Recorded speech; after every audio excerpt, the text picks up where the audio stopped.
If you started college but haven't finished, you may feel like your story is already written. Remember, you're the author, and where your story goes from here is up to you. Finish your degree with Reach Higher at Western Oklahoma State College. Reach Higher can put you on a program path designed to help you earn your associate degree from Western. Start writing your next chapter today. Visit wosc.edu/reach to find out how. Reach Higher with Western Oklahoma State College. Call 580-477-7742. Mangum Brick Company has been operating since the early 1900s. They're the largest private employer in Greer County. Mangum Brick is proud to support high school athletics radio broadcasts. And if you know of someone looking for work, always check with Mangum Brick, as they may be hiring. Everyone wants to be on a winning team. That's why Great Plains Bank is a proud supporter of the Tigers. No matter what life may throw at you, Great Plains Bank has the play drawn up, and we're ready to go into overtime to win your business. What makes Great Plains Bank different is that we will make the extra push to get you to the goal line. When it comes to your family's finances, every play counts. So pick a teammate you can trust. We want you on our team because with customers like you, we are greater together. Great Plains Bank, member FDIC and equal housing lender. Triad Home Health in Mangum is locally owned and offers nursing, physical therapy, occupational, wound care, IV therapy, and more. All administered by people who go above and beyond for you. Phone Triad Home Health today at 580-782-5800. That's 782-5800. All right, then. You said let's go, and let's go. Hey, hi, everyone. Welcome to football on Classic Hits 97.7 and on OKSports.tv. It's week number 10 of the high school football season. How crazy is that? It was just not that long ago that we were singing Don't Let the Sun Go Down on Me over at Rush Springs because the sun was beating in our face. And now it's not even 7 o'clock and it's almost dark. And very soon we'll be doing that Simon and Garfunkel tune, Hello Darkness, My Old Friend, as we say goodbye to daylight savings time this weekend. Big ball game here tonight between the Cyclones, the home team of Snyder, and the Mangum Tigers. Both teams are headed to the playoffs. But if you win, you get a chance to make a probable road trip to Moreland. And again, that's just projection and conjecture on our part.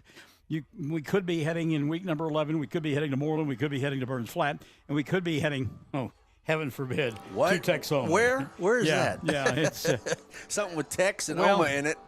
I got tickled. I was talking to one of my colleagues in child welfare who works out of Carter County, who I work with on a Zoom basis. It's complicated. But anyhow, he had to make the trip to Guyman earlier this week. Bless his heart. And he said, Barnes, he goes, I had no idea you had to leave Oklahoma, go to Texas to get back into Oklahoma. So that's how far that away is. Shayla Willis says, good evening, Tigers and radio crew. And Shayla, good to have you alongside. Good to have Sherry Shepard-Kendall in the broadcast booth as well. She says, let's go Tigers. Fran Lively has joined us.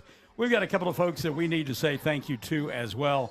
Chad Fox, one of them our longtime friend Dean next door, the PA guy here at Snyder. Doing a great job taking care. And at one point was the voice of Snyder on what was the name of the station back then? Well, it was KJCM, 100.3 Classic Hits, and did a great job. And he is a staple of this community, and helps out in basketball games and football games, and works to All-American Bank.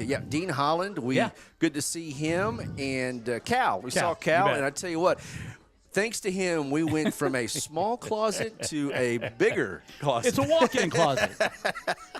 But it did make a huge difference. So thank you to everyone here in Snyder. Thank you. Cal will have the broadcast tonight along the radio network served by KEYB there in Altus. So, gorgeous evening. It was a dicey day indeed. I know when I left the house at about 6:45, it was a balmy, muggy 68 degrees. When I went home at lunchtime, it was anything but balmy.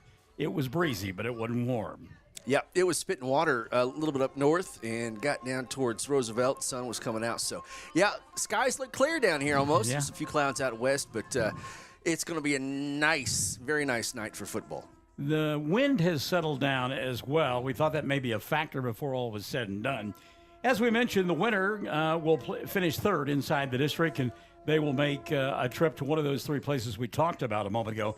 If you lose, you're going to be in the playoffs, but your first-round ball game will be at Fairview against Yellow Jackets, who have rolled through the district this year and are undefeated as well, and ranked in the top 5 in almost every poll that we've had a chance to look at. So a lot of motivation to win, one of which may be that you're playing a little closer to home when you talk, obviously, about Burns Flat and Moreland. And we'll kind of dissect that as we go through the pregame show here in just a few minutes. Yeah, Burns Flat, how about that district? They had to do some traveling this year. Yeah, loaded district. We're talking about A1. Fairview tonight is at Merritt. They've already won the district, 6-0. The worst they could be is 6-1. They're probably going to beat Merritt tonight. So Fairview has it wrapped up. Now, Moreland is 4-5 overall, but 4-2 inside the district. They travel to Texoma tonight to take on the Red Devils, who are 5-4 and 3-3. So Moreland, one of those teams that is in the mix with that 4-2 record, possibly finishing second, third, and or fourth. Last night, Burns Flat-Dill City wrapped up their regular season. They beat Sayre 58-16, and the Eagles finished 8-2 overall and 5-2 inside the district. So they've got that 5-2 mark, and they await Moreland. Another team that is 4-2, could be 5-2 by the time the night is over, is Hooker. Hooker tonight is at Thomas, and Thomas, the Terriers, are not a team that they have been in the past. In fact, they are just 1-5 inside district play. So you would think that Hooker would win that ball game. Yep, you'd think so. But, yeah, Thomas usually a powerhouse down this year. But a lot of teams, Michael, you're familiar with. You worked in that area and covered all those teams. So wherever we go, you've been in those press boxes. So thankfully, you know the lay of the land. Well, there was a time when you mentioned bankers, and I don't know why I always do this, but my brain locks up. There was a banker that used to Huckabee. Yeah, Todd and I, we made the trip one year for Snyder football out of Texoma. That is right. Yeah, that's when I found out you have to drive through Texas to get back into Oklahoma. It's crazy.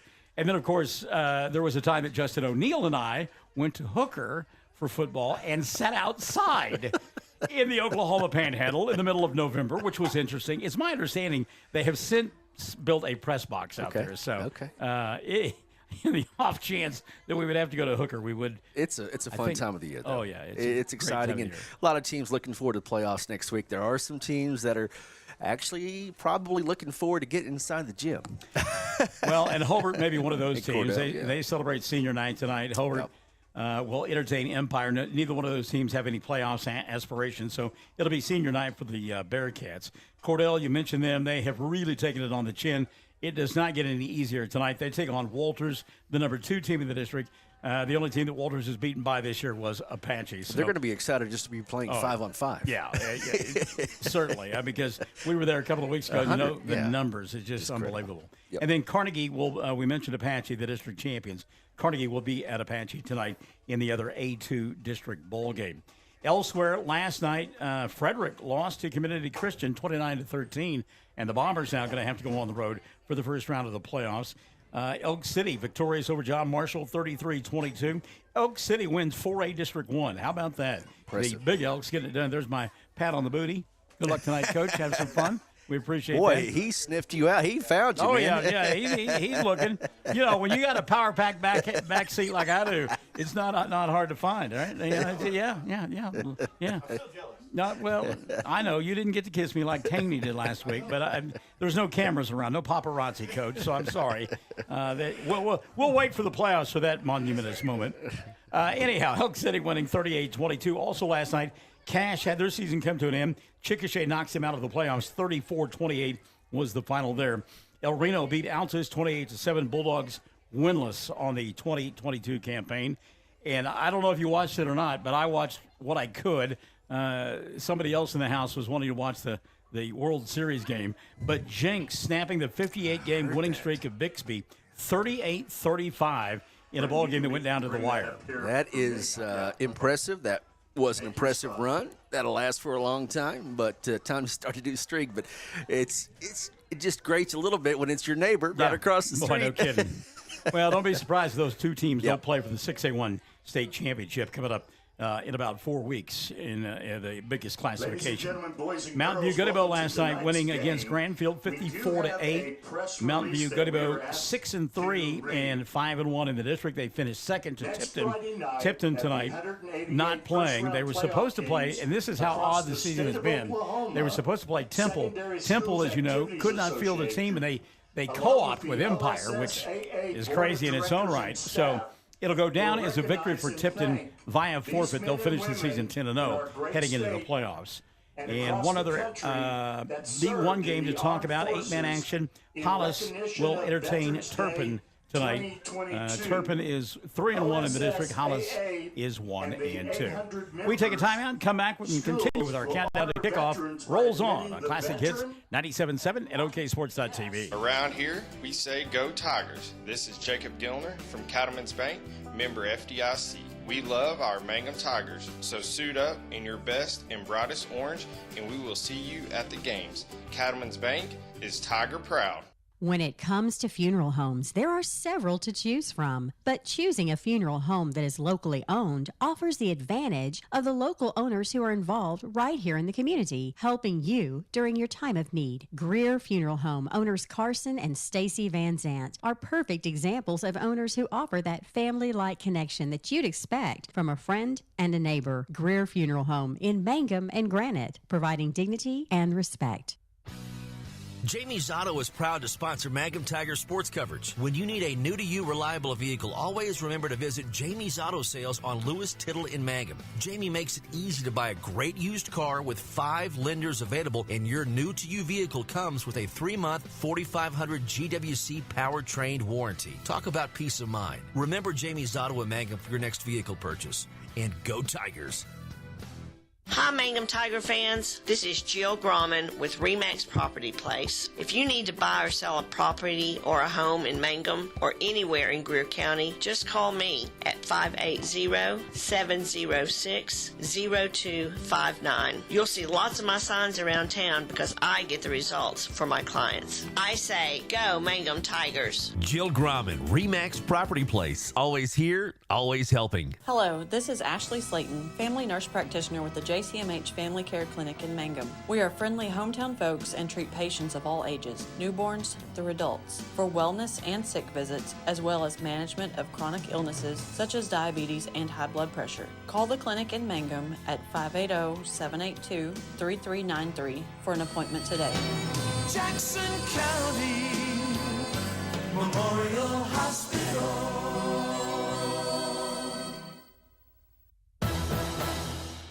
Welcome back to Snyder's. We get set for the Cyclones and the Mangum Tigers in a Week 10 matchup between two clubs headed to the playoffs. One will be a 3rd seed, one will be a 4th seed. Mangum Football Spotlight was in Vipe magazine recently, and a great article. We read it earlier today. Jake Green. This was sponsored by Cattlemen's Bank. And they talked to Jake, who is a sophomore at Mangum. And he's got some folks in his life he says that have made a difference. Quote, the biggest influences in my life are my dad, Michael Green, my coach, Sam Powers, and my fellow teammate, Nate Augustine. These 3 guys have pushed me to be a better man on and off the field and to be a leader instead of a follower and to push myself even when I don't have anything left, end quote. Love that, Jake. As a student at Mangum, Jake is a member of the football, wrestling, and powerlifting teams. He's also part of Future Farmers of America organization. And this is the one thing that really impressed me the most about Jake. He feels that he's got a responsibility to be the best that he can, not just athletically, but also as a human being. And again, we quote the young man, when I'm on the field or mat or in the gym about to lift, I'm not just representing myself. I'm representing my last name, my hometown, and my community. And when I'm about to start, all I can think about is not to let them down. So I push myself to be better for them and to keep my cool so I do not represent them wrong, end quote. So love that article. And again, it's in Vipe magazine. One final quote from Jake. It's taken effort, heart, and trusting the guy next to you to get where we are now, talking about the football team.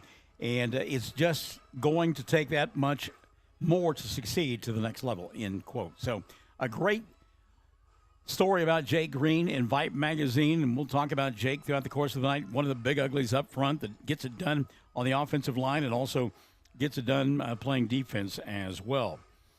One other, let's take another timeout. We'll come back. We'll talk a little bit about basketball, both on the court and in the stands. Our countdown to kickoff continues after this on Classic Hits 97.7. The Mangum Tag Agency is easy to find at 108 East Pierce Street in Mangum. When you need license tags, registration, driver's license renewal, pipe passes, or real ID, Tom and Cynthia Clark are there for you, and they can help you at the Mangum Tag Agency at 580-782-3004, 782-3004. We yell loud and proud because we love the Mangum Tigers. This is Lori Laughlin from Cattlemen's Bank, member FDIC. On and off the field, we support the Tigers through and through because once you're a Tiger, you're always a Tiger. And Cattlemen's Bank is Tiger proud. Great food made fresh with the best ingredients possible under the direction of Chef George is what you'll find at the newly remodeled J&P Mexican Grill in Mangum. Now, if you haven't tried the Mexican and American favorites at J&P Mexican Grill, what are you waiting for? They're open Tuesday through Saturday for lunch, dinner featuring homemade desserts. For takeout, call 580-706-5042 and like them on Facebook. J&P Mexican Grill in Mangum. Countdown to kickoff continues. Mangum and Snyder coming up on Classic Hits 97.7 at OKSports.tv. Great to have you alongside. High school basketball season for non-football playing schools tipping off this week. Yeah, I know. On Tuesday night, Navajo entertained Indiahoma. Girls winning big by 50, in fact, 75-25. The boys lost a tight one with Indiahoma, 58-42. And then it was Arapahoe Butler taking a pair from Granite, 59-21 in the girls' game and 37-36 in the overtime contest. I'll talk more about that in a moment.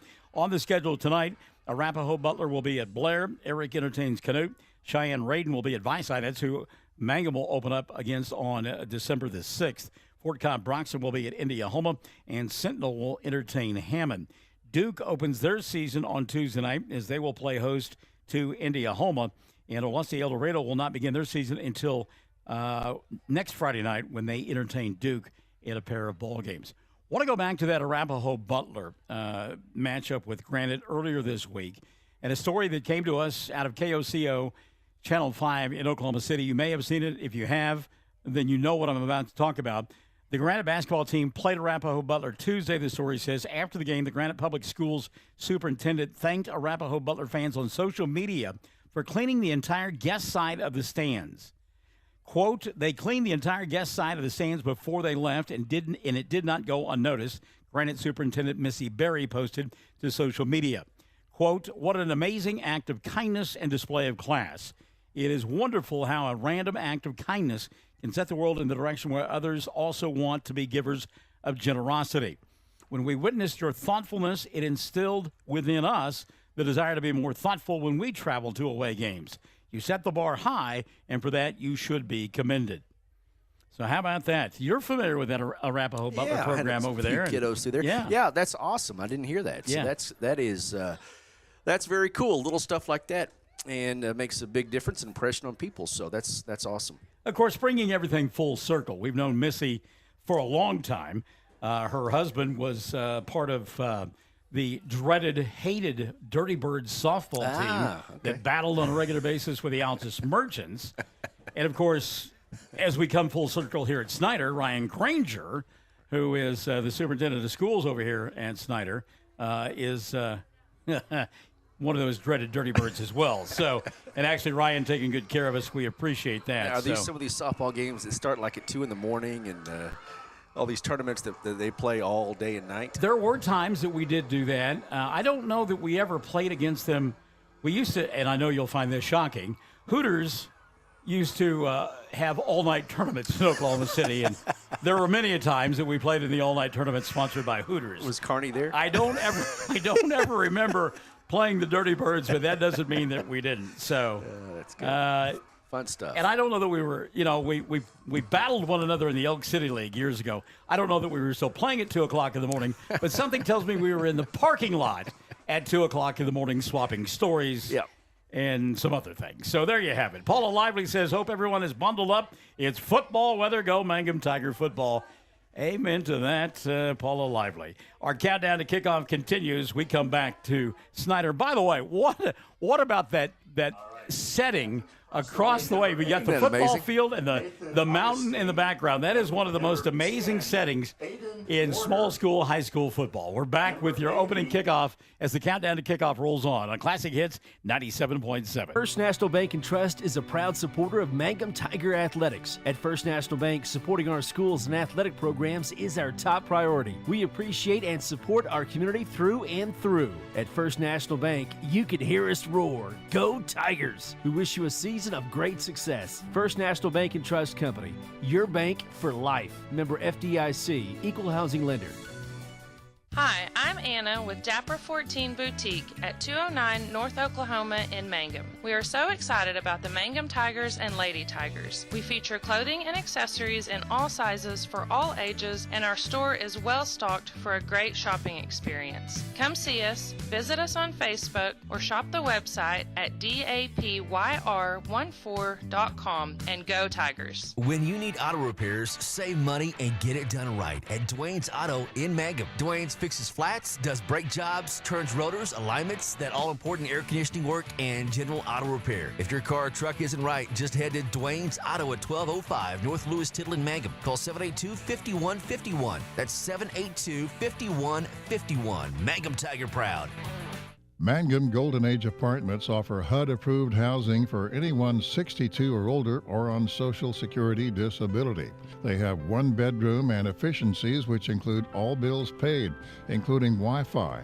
Mangum Golden Age Apartments are located at 100 East Lincoln, right on the downtown square in Mangum. Call Brenda at 580-782-2452 for more information. While we were in break, Snyder won the toss. They elected to defer. Mangum will receive on the left end of your listening and or watching viewing device. So they will be going from left to right on your radio and also on your viewing device as we welcome Angie Young into the broadcast booth. Good evening, Angie. Good to have you alongside.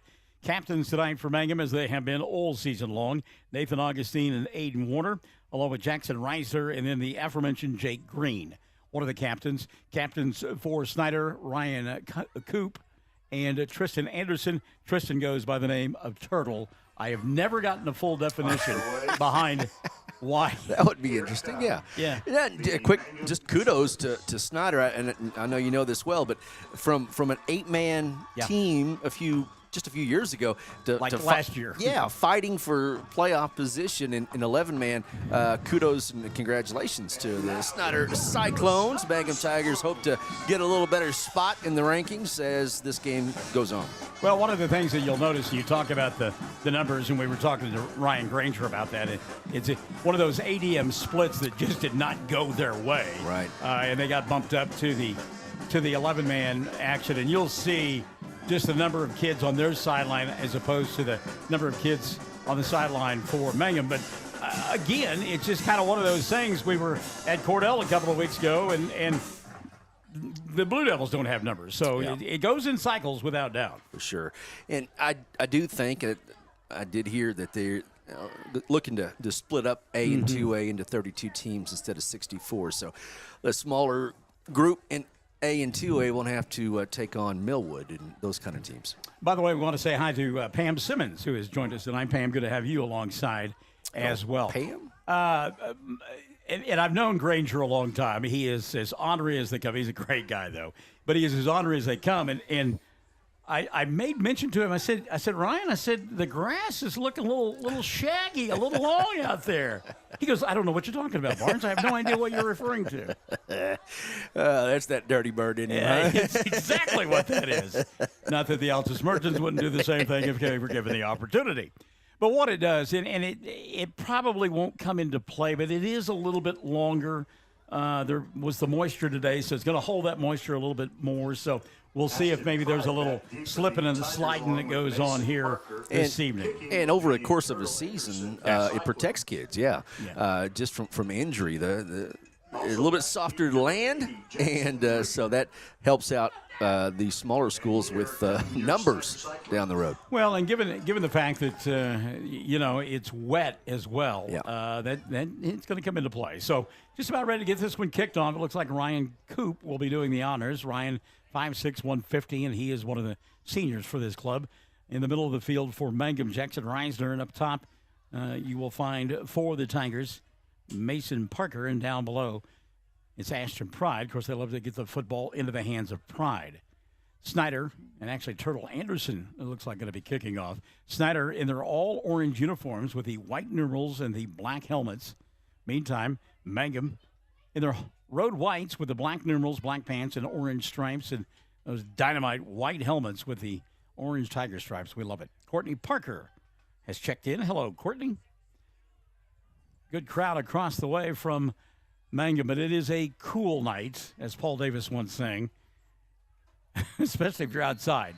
Chad and I are in the booth, and we're happy about that one. Turtle kicks it away, high end over end kick. Reisner will field at his 15, has the 20, 25, up the middle of the field, 35, 40, breaks to the outside, gets near the midfield stripe, and it can be slung out of bounds inside Snyder territory at the 47-yard line. Great return for Jackson Reisner to begin the ball game for Mangum. Reisner got a nice block and turned on the Jets to the outside, touchdown-saving tackle. Out there on the edge, it looked like that was Zayla Morales getting it done. They mark Jackson down officially at the 48 of Snyder. It'll be 1st and 10 from there. Pistol formation in the backfield with Aiden Warner. You will find his battery mate that's been there most of the season now, Nick Lavoie. Change the play. By the way, Ashton Pride down here by himself, one-on-one coverage with Lucas Baker. Ball bobbled by Warner, and he's going to get sacked back in his own territory at about the 46-yard line. And, Chad, I couldn't tell wet football or maybe he tried to pull out a little bit too soon. I could not tell either. Could not tell, but they're ready to go. 2nd down and 5 after the 5-yard loss. They'll go to the running game. Lavoie right up the middle has got the 50, and then he'll get rocked at about the 46-yard line. A little high-low action there. Hard running by Nick Lavoie. Ryan Coop in on this time. 3rd and 8, we'll call it, for Mangum. They've got it just outside the 47. 4-down territory, you would think. Warner wants to throw. Aiden with time. Throws it up down the left side, intended for Reisner, and he couldn't make the catch. And it'll be 4th down. And again, that ball looked like it sailed, floated, something. Yeah, a little bit too much air, kind of floated out of bounds. So let's see if Sam Powers does go for it, and I think he will. 4th down and about 8 from the 46-yard line, 46 and a half of Snyder. See if they try to get 5 free yards here with a hard count. Change the play with 11:02 left in quarter number 1. Aiden wants to throw, pressure off the edge. He gets away from it and has room. Has the 45-40 directing traffic and gets a block at the 35. Penalty flag will fly. And 1st down going to be picked up by Aiden Warner, but this one going to get called back. A block in the back at the 35-yard line, and probably a block that wasn't necessary. And all the referees are throwing their flags. 1 up, 1 to none. We got 1, we got 2, we got 3. A lot of Richie and the Commodores. Not once, not twice, but 3 times a flag. So that's a spot foul, as they will mark it off from the 34 back to the 44. And it'll bring up 4th down again. 4th down, the line to make for a 1st down is the 38.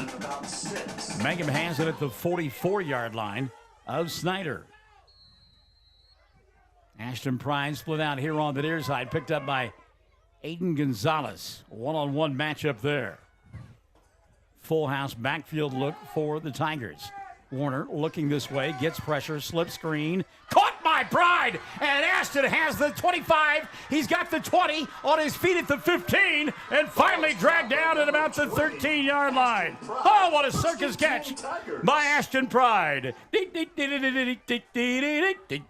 circus is in town. The Dancing Bears with the catch.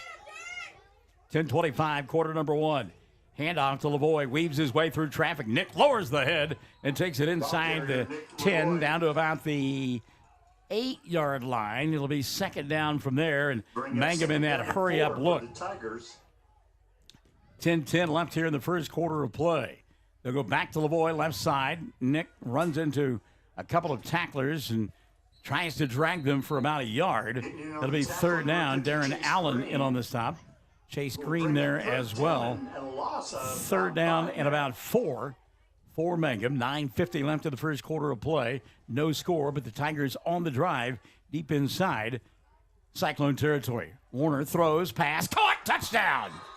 Boy, Aiden just simply reared up and fired a fastball on the slant at Ashton Pride. He makes the catch.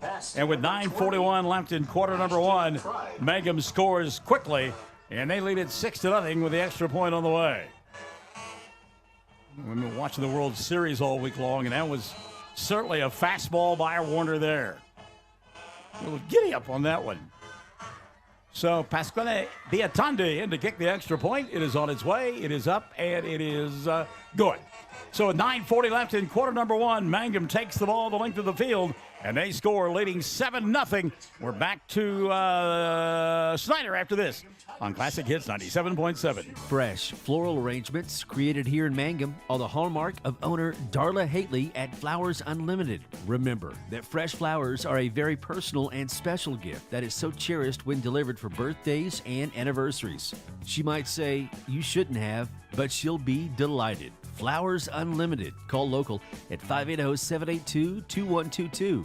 That's 782-2122. Flowers Unlimited in Mangum.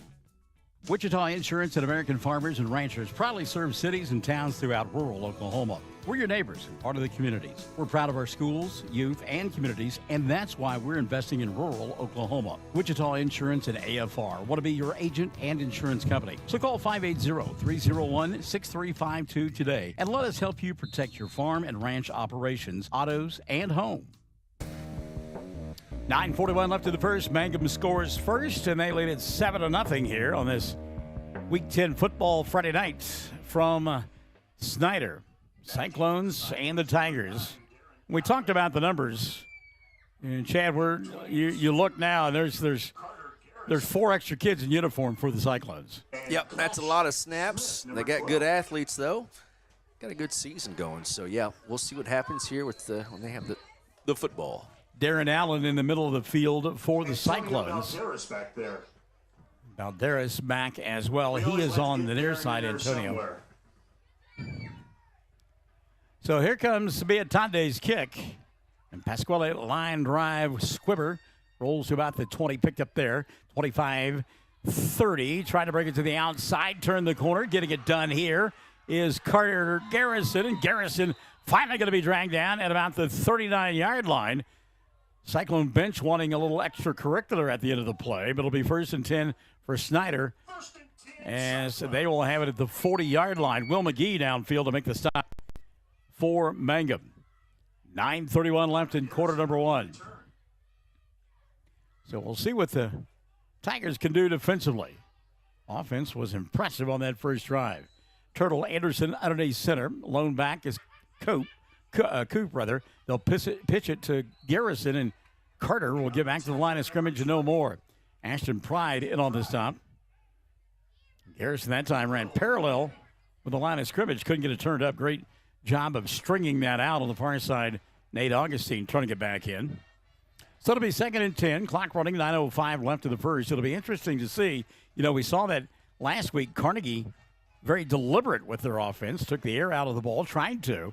Slowed things down. See if Snyder does likewise. Anderson underneath center. He'll hand it off to Coop, and he tries to get wide. Face mask going to be called. Augustine with a tackle, but he got up high with a hand. And Kopp dragged down well behind the line of scrimmage, but again, a face mask going to be called there, and that'll be good enough for a first down for Snyder. Stops the clock with 8:49 left in quarter number one. This is one of the few high school fields of this size that has scoreboards on both ends. Yeah, that is impressive. And how about the Snyder coaches? No headsets. They are coaching right there. Face-to-face mask. And well, that was just the inadvertent face mask there, just a 5-yard mark off. So it is not the first down with the 15 yards. It'll be 2nd down and 7 instead. That deserves a wow there. 2nd and 7, Anderson hands it off to Coop and Ryan Kopp, as in police, will pick up a yard. It'll be 3rd down and 6. As in Sting. There you go. In Copeland, Stuart Copeland. Wow. How about that? Yeah, you're really extending there. Wink Martindale would be happy with that. I'm not talking about the defensive coordinator for the New York Giants either. What a name.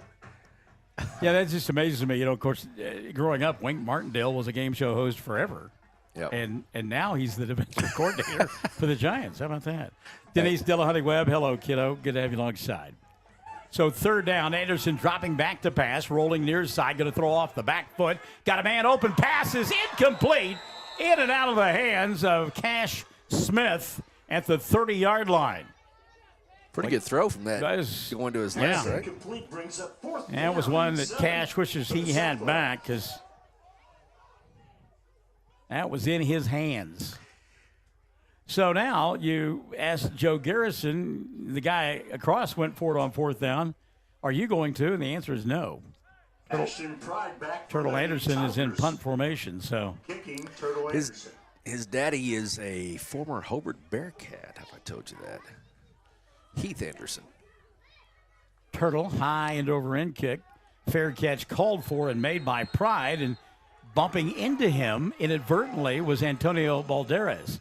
Now, Snyder is arguing that Balderas got blocked into Pride, and I don't know that I disagree with that. Right, and they're going to talk about it. He tried to get out of the way. By the way, speaking of Ashton, and I should have talked about it on the touchdown catch, his mother pointedly telling me last week, Debbie Smith Pride, by the way, that Ashton got his athletic ability from her and not Tommy. I do believe that. Do you really? Yeah. The dance moves, yes. The athleticism, no. So kick interference will be called. That's a big chunk. Boy, it gives great field position to Mangum at the 41-yard line, their own 41. Coach William Dickey has joined us, and we always enjoy getting a chance to visit with Coach Dickey and Mrs. Dickey before home ball games, and hope you all are doing well. Coach, thanks for checking in. Cooper Earls goes far side, near side, as the handoff goes to Lavoie, and boy, Nick going to be chopped down. Oh, my. Big tackle there by Cash Smith, and Lavoie slow to get up, and you heard Chan say, oh, no. That's a stinger on the old thigh pad. He's okay. And that's one that, boy, if you've never had your thigh Charlie horse, consider yourself lucky. That one's a tough one to run out. He's going to be okay. Does sit down for a play. Rogers in there. He'll hand it off to Pride. No, ball comes free, and it's going to be fumbled. Chase Green on the recovery by Snyder. That is a play that we have seen run successfully all year long as Rogers gets the inside handoff and then gives it to Ashton, but that time too much penetration. Yeah, there were folks in the backfield blowing that thing up, ball on the ground, and Snyder will recover and get the ball with 7:14 left in quarter number 1 and trailing 7-0. Wow. So the Cyclones with great field position. They've got it at the Mangum. The diamond. 39-yard line. Wow. Moving in and out of would-be tacklers will be the tailback. Still on his feet and will run, and now the ball has come free, and Mangum will recover. How about that? Wow, he was just plowing. Yeah. And then he got popped. Balderas with a little whoop, a little do, a little dance, a little sidestep, got away from 6 or 7 would-be tacklers, then got stood up and then got hammered. Ball popped free, and Mangum will recover. How about that? What a turnaround. Yeah. Sometimes extra effort will get you into trouble, and that was one of those cases. Boy, Balderas really got tattooed. So Mangum will get it right back. 1st and 10 at their own 35. Warner wants to throw, hit as he let go of the football. Augustine comes back. Does he make the catch? And he did. Complete at the 43-yard line. Great adjustment by Augustine to come back and get the football. Warner's not going to have much time tonight. They got a good line. Yeah, they're selling out. Yep. They're going to put pressure on him every time he throws the football. That was a quack, quack, quacker. But again, Augustine adjusts and makes the catch. 1st and 10 now at the 43. 6:40 left in quarter number 1. Mangum on top, 7-0. driving the football, and what a spectacular view to the west to the sun setting. My goodness. Impressive. Lavoie back in there. They'll fake the handoff to him, go upstairs, jump ball, pass, incomplete, intended for Augustine. Good coverage back there by Valderez. And that'll bring up a second down and 10. And it's Antonio Valderez. I'm promising you at least once it'll be Banderas. Why not? That's Or what I would tell Puss chicks. and Boots. Yep. Handoff Lavoie. Nick cuts it up, 40-yard line. And my goodness, what a hit. Oh, doctor. I'll tell you what, we got a football game going on tonight, boys. Yeah, you better bring your lunch pail and hard hat because you're going to get some tattoo action going on. Turtle Anderson, he came out of his shell on that one. Wow, what a hit. But third down and 5. Thank you. I'll be here all week. The wheel. 5 yards going to be given up by the Cyclones there as they jumped into the neutral zone. Third and inches, maybe. First and 10 Tigers. Wow, I guess so. Midway point, quarter number 1, Mangum on top, 7-0, and it has. This is a rivalry. I mean, Granger talked about it. He says, "Hey, we're rivals," and it has shown it here in the first quarter. There have been some hits. So first and 10 now. Warner hands it off to Lavoie. Nick breaks a couple of tackles. He'll get 5 down to the 30-yard line. It'll be second down and 5 from there. In on the stop for the Cyclones, Chase Green. Again, Lavoie, number 9. So, Nick, that stinger he got on the thigh a couple of plays ago is long gone. Second down and 5. Back to Lavoie, left side. He'll get behind the Big Uglies, cut it up field, and get 3 on the play. It'll bring up a third down and 2. Good job of blocking that time out front by Trey Williams. Those kind of hits, a little bit later on in the game, you stick your nose up there maybe just a little bit slower. Because he's getting hit, but he's running hard. Third down now. Aiden going to keep it himself. Warner gets a block. He'll shove out of the way. Lavoie, and he'll pick up the first down. Lavoie turned around looking to see who hit him from behind. Oh, well, that was my guy. Okay. Carter Smith. Cash Smith in on the stop. But not before the first down picked up by Warner on the quarterback keeper. And as you know, you played football a long time. This crisp weather, this is what you want, right? Yeah, you go bonkers on this kind of stuff. You spend all summer sweating your tail off, and then now you get a chance just to get out there. First and 10, Aiden with time. Now it breaks down. He'll throw into the end zone. Pass for Ashton Pride incomplete. Knocked away by Kopp. It'll be second down and 10. And you talked about it. Yeah, almost every time that Warner goes back to pass, he has got somebody in his grill. Yep. I know Coach Powers wants to throw it, but he may have to keep them honest. Timeout going to be taken here. We've got Ashton Pride. I don't know if it's a case of cramps or what. They're going to tend to him. He's in the end zone. 4:31 left in the quarter. 7-0. Mangum on top. Classic Hits 97.7. 333 Dental Care in Mangum is the dental practice of Dr. Dustin Lively. His experience, skill, and compassion go together when providing exceptional, up-to-date patient care. Dr. Lively and his team of professionals are proud to help you with the best dental care possible, along with preventive care that will result in a beautiful, long-lasting smile. Call 580-782-2552 or visit the team at 333 Dental Care. They support the Mangum Tigers and Lady Tigers. Blair Tire and Feed on the corner of Highway 283 and 19 is your certified Firestone tire dealer and also a proud supporter of the Mangum Tigers and Lady Tigers. When you need tires, we're specialty trained and equipped to take care of you. Lyle Shaw and his crew at Blair Tire and Feed wish the Tigers lots of luck in today's game. And always remember, play smart, play safe, play hard, and play with pride. And good luck from everyone at Blair Tire and Feed on the corner of Highway 283 and 19 in Blair, Oklahoma. Ashton Pride made it to the sidelines under his own volition. He is working on that left leg. It'll be second down and 10. Handoff to Warner, Lavoie rather. And Lavoie gets a nice block here on the edge as Kopp is there for the tackle after a 6-yard gain. That'll bring up a third down and 4. And I love the kick-out block by Trey Williams. Williams gave a great alley there. Pride back now on the field. A little hitch in his giddy-up. 4 minutes left here in the first quarter of play. Again, Cooper Earl's going to go left side, right side. That's the strong side. They'll go to Lavoie. Nick right up the middle of the field, breaking tackles, headed for the end zone, and he will score. Nick Lavoie. Second score of the night for Mangum, as Lavoie just simply ran right up the middle of the field. He got on the backside of Colby Cagg and basically walked into the end zone. So with 3:47 left in the first quarter of play, 13-0, Mangum on top, and Beatunde Pasquale on to try the extra point. Snap is back, hold is true, kick a line drive, and it is good.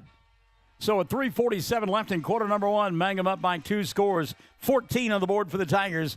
Snyder with nothing on Classic Hits 97.7. Folks in Mangum know what to do when they need to quench a thirst, curb a hunger attack, or cool down with an ice cream.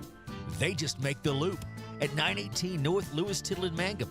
The Loop, supporting the Mangum Tigers and Lady Tigers. Something you should know about the Kendall Law Office.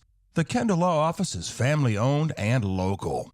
They use up-to-date technology to ensure their productivity provides timely service to clients, and this always includes client access to our firm via email and text. Corey Kendall is experienced, hardworking, and honest. He always puts the client first, and all efforts are focused on the client's best interest. The Kendall Law Office, locations in Altus and Mangum. 3:47 left in the first quarter of play. Mangum on top, 14-0. Took advantage of the exchange of turnovers and able to drive the football the length of the field and get a nice touchdown run from Nick Lavoie. So Pasquale will kick it off again. Brody Smith has joined us. Hello, Brody. Brody from that line of athletes that does not include Debbie Smith. Brody's dad, of course, a member of the Altus Merchants softball team for years. Tracy Dale Smith, all-around good guy. I don't know if you watched any of the World Series last night, but a catch in the bottom of the ninth inning. I saw a highlight. Yeah, that impressive. Was unbelievable. Good series. It has been great. Houston on top, 3-2. Game number 6 tomorrow down at Houston. And if there's a game 7, it'll be Sunday night. Pasquale set to kick the ball away here. Valderez in the middle of the field, set to receive. High end-over-end kick. It'll change Valderez back to his 6. He's out to the 10, 15, 20, makes a move. Still on his feet at the 25, and he'll get to the 27, 28-yard line. Cooper Earls there to make the stop for Maine. Good job by Earls to make that open field tackle. And the Cyclones will get it with 3:38 left in the first quarter of play, trailing 14-0. They got a young man that is if this is correct, is a freshman. 60 for the Cyclones. 3:38 left. Mr. Aiken, they just announced him on the loudspeaker. He goes 6'1", 275, and as I mentioned, he's listed as a freshman. I mean, he just walked on the field and got your attention. Deep handoff here, going to be chased down by Ashton Pride. Great job by Pride as Antonio Valderez had nowhere to go. That deep handoff, and Pride just chasing and making the play. Big loss there. Trey Williams helping out as well. And that's a loss of 8 on the play. 2nd and 18, 3:15, clock running, quarter number 1. Mangum on top, 14-0. Kind of an unusual set as Cash Smith out here by himself. Nobody picking him up. Now the Mangum adjusts as they see that. Turtle looking that way. He's got all kinds of time. Pump fake, and now fires one deep, and that is going to be too long, intended for Kopp. Ryan not going to catch up with that.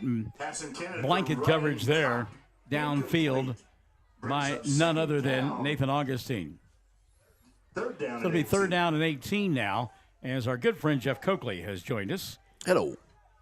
Coach Coakley. Yeah, congratulations on the big win last night. Granfield finishing 2nd in the district. Get a home game the first week of the playoffs.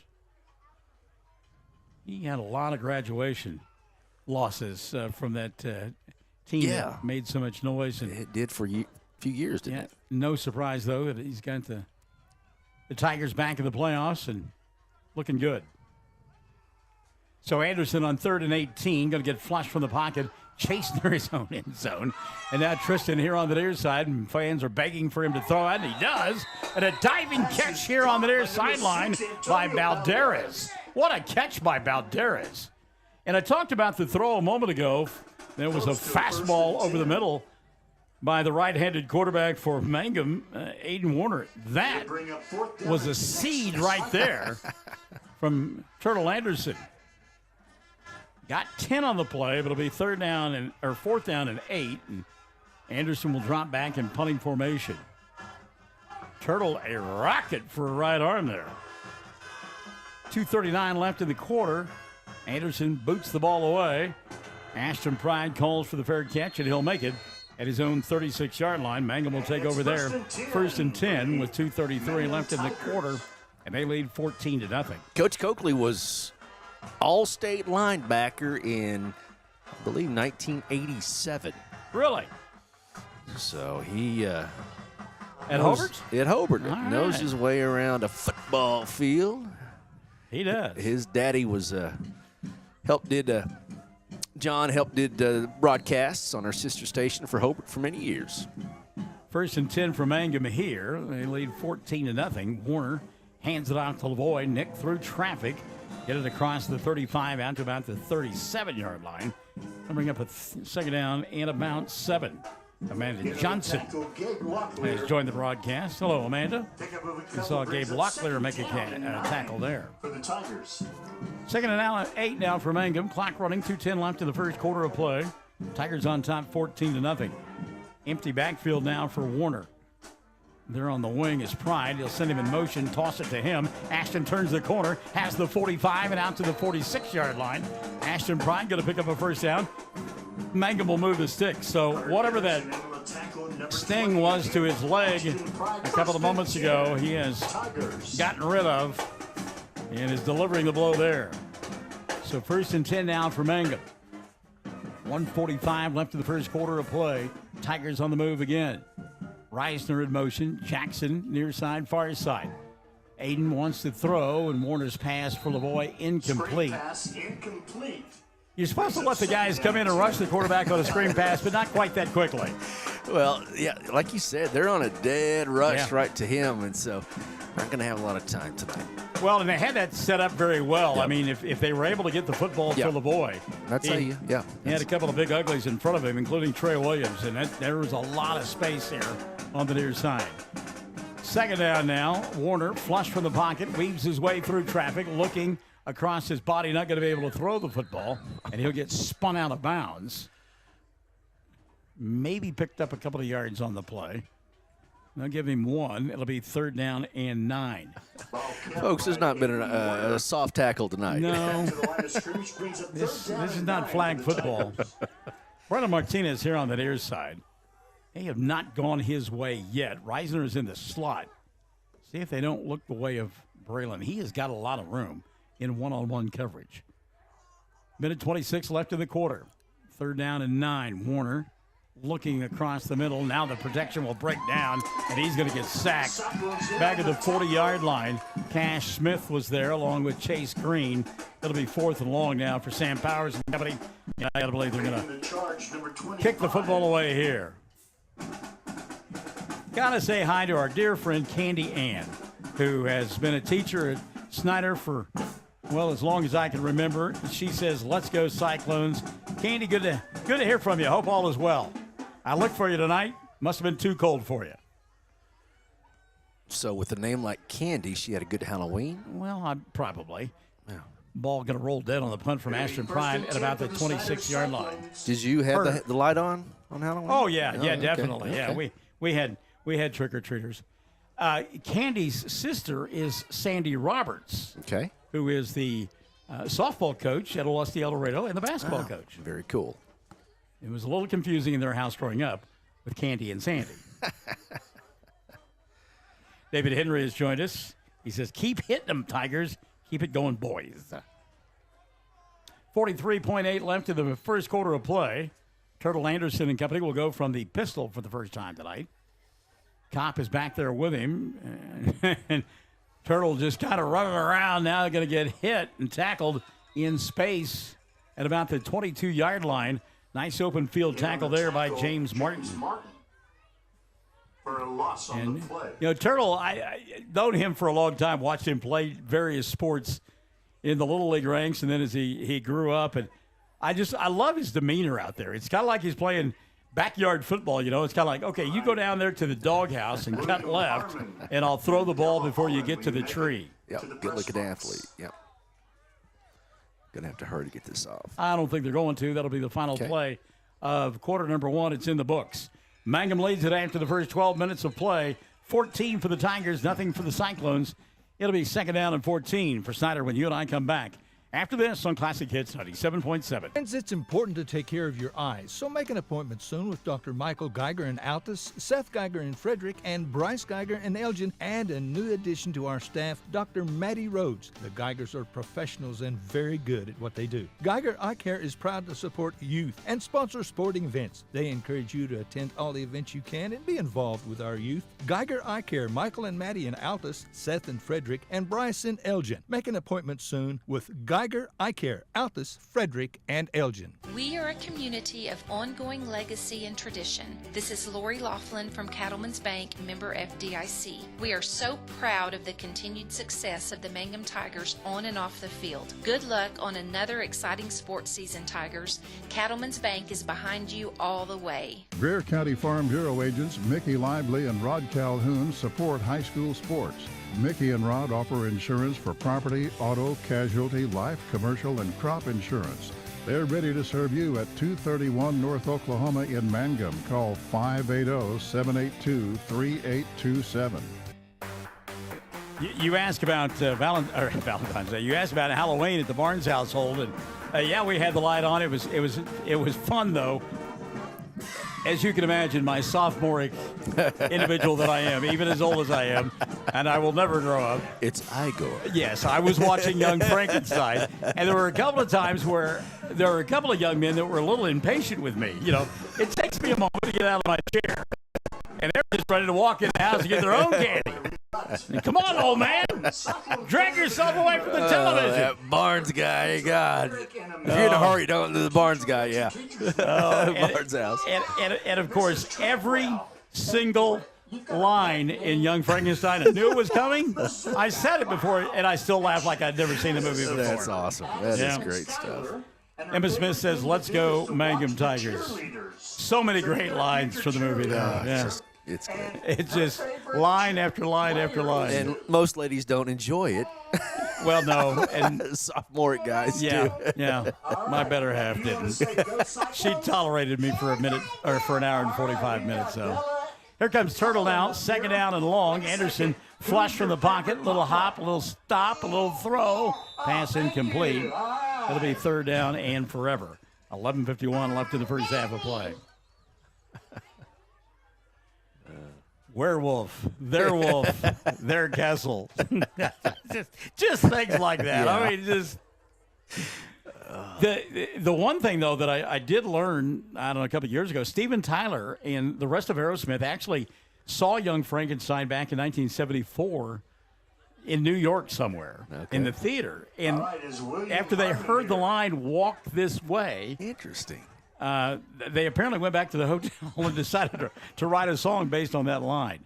A little pitch sweep here that will go to Valderas, and he not got a whole lot of room on that right side. Tackled for maybe a yard gain, fourth and forever, and he will punt the football away. Snyder will to Mangum with 11:35 left in the first half of play, and Tigers on top 14-0. The one other thought about Halloween, there are so many great kids that came to the house. And all of them were polite and just delightful. That's great. Ooh.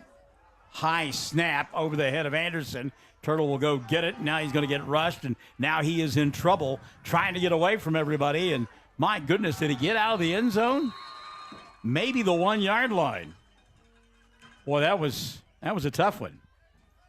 Coakley, by the way, says, "Hey, Michael and Chad, always enjoy hearing you guys call a game." Jethro. I'll let you borrow my DVD of Young Frankenstein if you like, Jeff. So it's first and goal at like the half-yard line. Okay. I mean, I did not know that Turtle was going to get out of the end zone, and he barely escaped. This is quarterback sneak here. I mean, this is. Yep. Of course, I say that. It's a pistol formation that Mangum runs, and so they don't have anybody up underneath center. And they will go pistol. I think Aiden will probably hand it off to Lavoie. In motion, Augustine. He'll set right behind the center, and he'll take the snap for the touchdown. So that's a little bit of a twist there to team scouting. We'll have to put it in their playbook. I like that. You go with the pistol formation, and you put your tight end in motion. You have him camp behind the center. You hike the ball to him, and he walks into the end zone for a 1-yard score.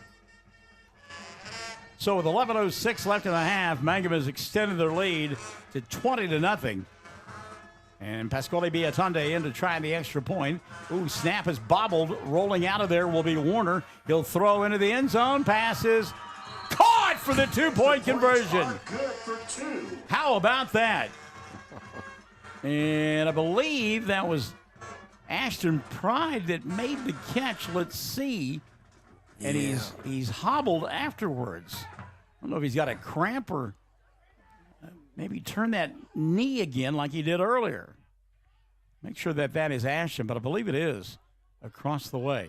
Nonetheless, the 2-point conversion is good. With 11:06 left in the half, Mangum has extended their lead now 22-0. We're back after this on Classic Hits 97.7. If you started college but haven't finished, you may feel like your story is already written. Remember, you're the author, and where your story goes from here is up to you. Finish your degree with Reach Higher at Western Oklahoma State College. Reach Higher can put you on a program path designed to help you earn your associate degree from Western. Start writing your next chapter today. Visit wosc.edu/reach to find out how. Reach Higher with Western Oklahoma State College. Call 580-477-7742. Mangum Brick Company has been operating since the early 1900s. They're the largest private employer in Greer County. Mangum Brick is proud to support high school athletics radio broadcasts. And if you know of someone looking for work, always check with Mangum Brick, as they may be hiring. Well, it is not Ashton Pride that is on the sideline. We see Ashton across the way. Cannot tell who it is, as he's been covered up by the training staff and also some of the other players. And it was one of those kind of freak deals. It wasn't like contact or anything. Now we're going to go with the onside kick, and the ball rolls a little bit too far. Going to be recovered by Snyder. They did not get caught napping. Good job by the Cyclones getting on that loose football, middle of the field. And Lucas Baker was awake and able to corral that one. And he'll come up hobbling. Putting stuff on film. There you go. Oh, yeah. And, you got that bunch huddle there, and you just kind of run out of it. And I think it was there, like you said, just got a little bit too far down the field. Kicked it too far. Yeah, if it goes just the 10 yards, I think Mangum is all over that. So Jordan Harris says, great recovery. Keep working, boys, and indeed. At 11:01 left in the half, Mangum 22-0 in that diamond formation. Here, Chad talked about a moment ago for the Cyclones. And Snyder just really unable to get a whole lot untracked here in this first half of play. Anderson going to keep it himself and not fool anybody. He'll get dragged down all the way back at the 36-yard line. Ashton Pride not fooled one bit. Wow. They're starting so deep in that formation, and then when you don't run towards the line of scrimmage, when you run away from it, you're just losing big yardage there. So and there's probably a few teams he's able to get away from. You bring up a good point. Yeah, not so tonight. Because Turtle is a good athlete and can run well, but you're right, Ashton Pride. He's just got that sixth sense. He comes from a family of linebackers. Second down and long, they'll toss it out on the wing to Kopp, and Ryan will get to the 37, maybe the 38-yard line. And it'll bring up third down and long. James Martin in on this time, getting help as well from Colby Kegg. So third down, we'll call it 20. And that is a dangerous play there. As far as you're pitching that ball behind the line of scrimmage, wow. Double clutched it, too. So third and forever. Anderson really up against it here. Mangum crowding the line of scrimmage. Turtle with time. Now flush from the pocket. He'll get hit a couple of times, spin away, still on his feet, rolling near his side. Wants to keep it, has the 40, and he'll get out to the 45-yard line. Nate Augustine will take him on. And they mark him at the 46. So a good run by Anderson. Fourth now, and we'll call it 8 for this group from Snyder. By the way, Vanessa Haggie watching the broadcast and able to discern that it was Cooper Earls who made that catch for the 2 points. Great job by Cooper. They call that the fire drill when the snap isn't good or you got to get out of trouble. And everybody starts scrambling. Speaking of scrambling, now Snyder going to try some razzle-dazzle out of the punt formation. Cobb took the snap, and he ran parallel to the line of scrimmage and then got thumped by Cag across the way. There's some plastic slapping tonight. Golly. Colby's like, son, you should have thrown the football when you had the chance. Wow. Vanessa, by the way, thanks for being our spotter there. Those guys that do the ESPN broadcast, they got spotters. We need guys with binoculars. Yeah. Of course, we got old eyes. Well, speaking of which, my dear friend Chuck Edwards, who for years was the voice of Southwestern Oklahoma State University, he actually would broadcast with binoculars. Wow. I never did figure that one out. Lavoie on the carry, and Nick will take it across the 40 down to the 39-yard line, and there was somebody in an orange shirt that looked like a missile. I think that was Connor Carruthers. Sore tomorrow. Oh, my goodness. Could be Bob Berry. Just wait till you're told what happened. And, late in his career. Oh, now. I mean, he's talking about a 50-year career. So, second out and 6. Pass it out in the flat for Reisner. Pass too tall for Jackson. A lot of white shirts in the same area. And it's incomplete. That'll bring up a third down now. And again, Mangum going with a hurry-up look here, leading 22-0 with 8:18 left in the half. Martinez here on the near side in the slot pride. Reisner will join him. Lavoie in the backfield with Warner. Augustine by himself to the right, and they're going to go Nate's way. Ball up for grabs. Augustine tries to adjust. He did, and then he got an adjustment. Oh, my goodness. Wow. Snap, crackle, and then pop on the hit. Woo. Oh, the kids are having fun tonight, I guess. They're just getting after each other. Well, yeah, it's kind of like, okay, it's the last game of the year. We're going to do the playoffs next week. We really don't like you guys, so we're going to come hurt you. I mean, it has really been some big-time innings. Brings up 4th down and 6 for the Tigers. Shauna Cag Palmer, yay, Colby, number 65, you bet. I want to say hi to Adrian Alexander and Terry Williams as well. Mangum going to go for it again. 4th down at about 6. They did this successfully earlier in the ball game, and now instead of 4th and 6, it's going to be 4th and 11. I think we're going to get a false start called on the Tigers. 8:09 left in the half, and it will be a false start called on Mangum. And we'll see if Coach Powers decides to go for 4th and 11. They're behind the chains, and I don't think so here. Timeout going to be taken. We'll take one, too. 8:09 left in the half. Mangum on top, 22-0. This is Classic Hits, 97.7. Everyone wants to be on a winning team. That's why Great Plains Bank is a proud supporter of the Tigers. No matter what life may throw at you, Great Plains Bank has the play drawn up, and we're ready to go into overtime to win your business. What makes Great Plains Bank different is that we will make the extra push to get you to the goal line. When it comes to your family's finances, every play counts. So pick a teammate you can trust. We want you on our team because with customers like you, we are greater together. Great Plains Bank, member FDIC and equal housing lender. Triad Home Health in Mangum is locally owned and offers nursing, physical therapy, occupational, wound care, IV therapy, and more. All administered by people who go above and beyond for you. Phone Triad Home Health today at 580-782-5800. That's 782-5800. Just to wrap up that thought with Vanessa being our spotter and Bob Berry and whatnot,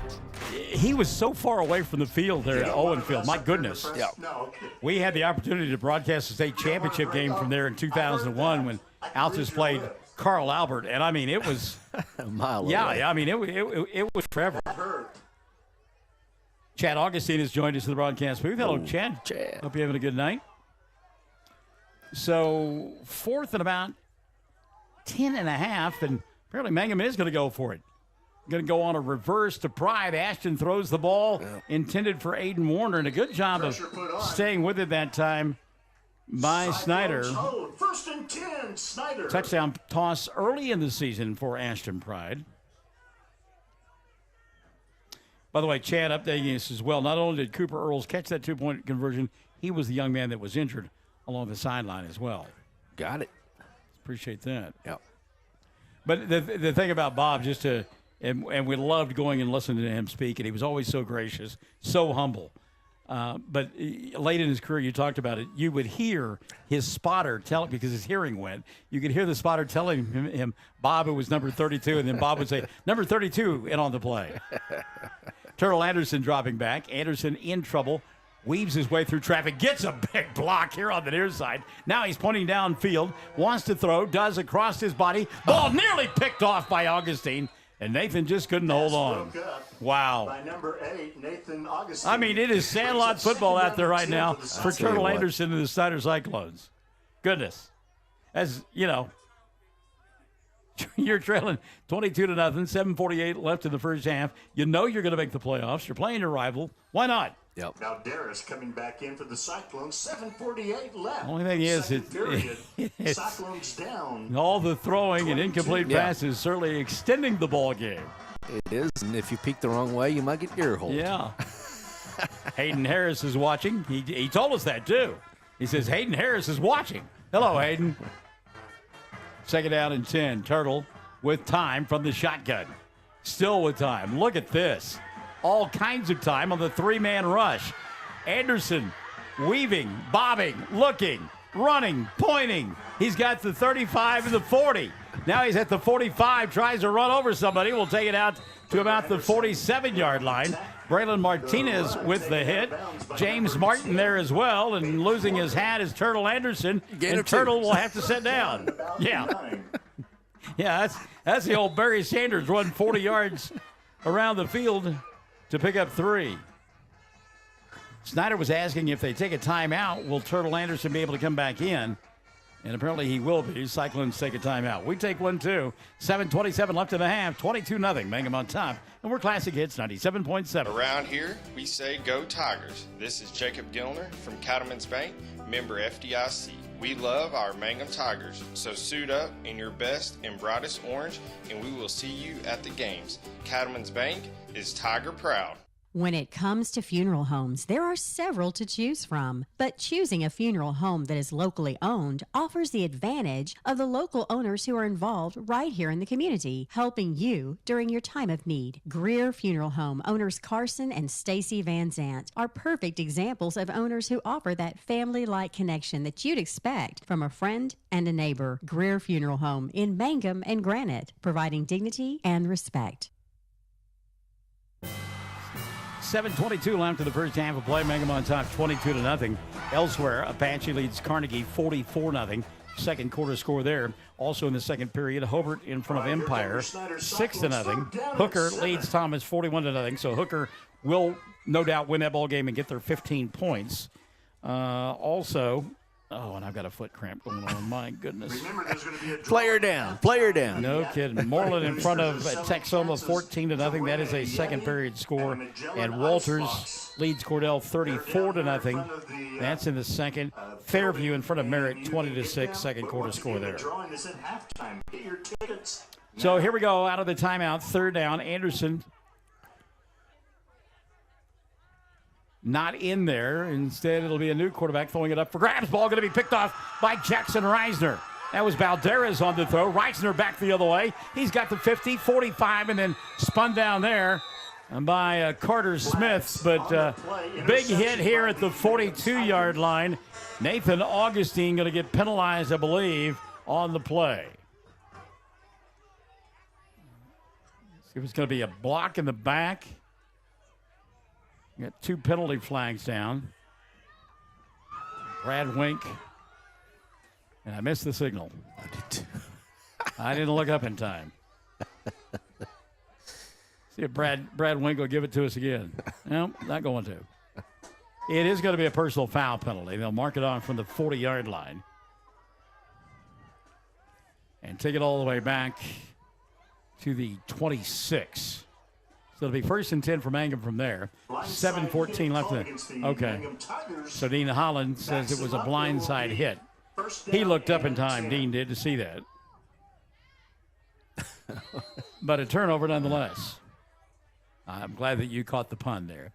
7:14 left in the first half of play. Aiden Warner wants to throw.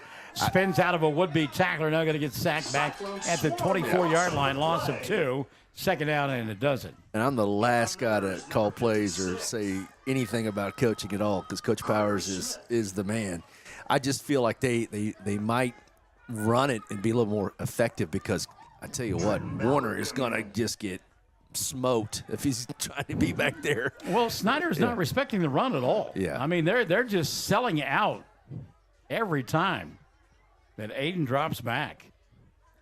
6:35 left in the half. Warner from the pistol. He'll hand it off to Lavoie. Nick with room. Breaks it to the outside. Has the 30, and he'll get knocked down there. Nice open field tackle by Balderas. Get positive yards. Yeah. Nearly 4.5 on the play. And Lavoie will bring up a 3rd down and 6 for Mangum. Braylon Martinez here on the near side. Reisner up top in that wing formation. Ashton Pride, Lavoie in the backfield.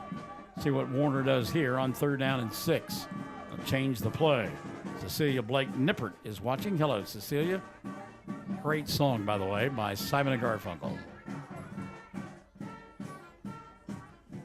Warner rolls right side, tries to get away from that rush, throws on the run, pass incomplete. Augustine couldn't make the catch.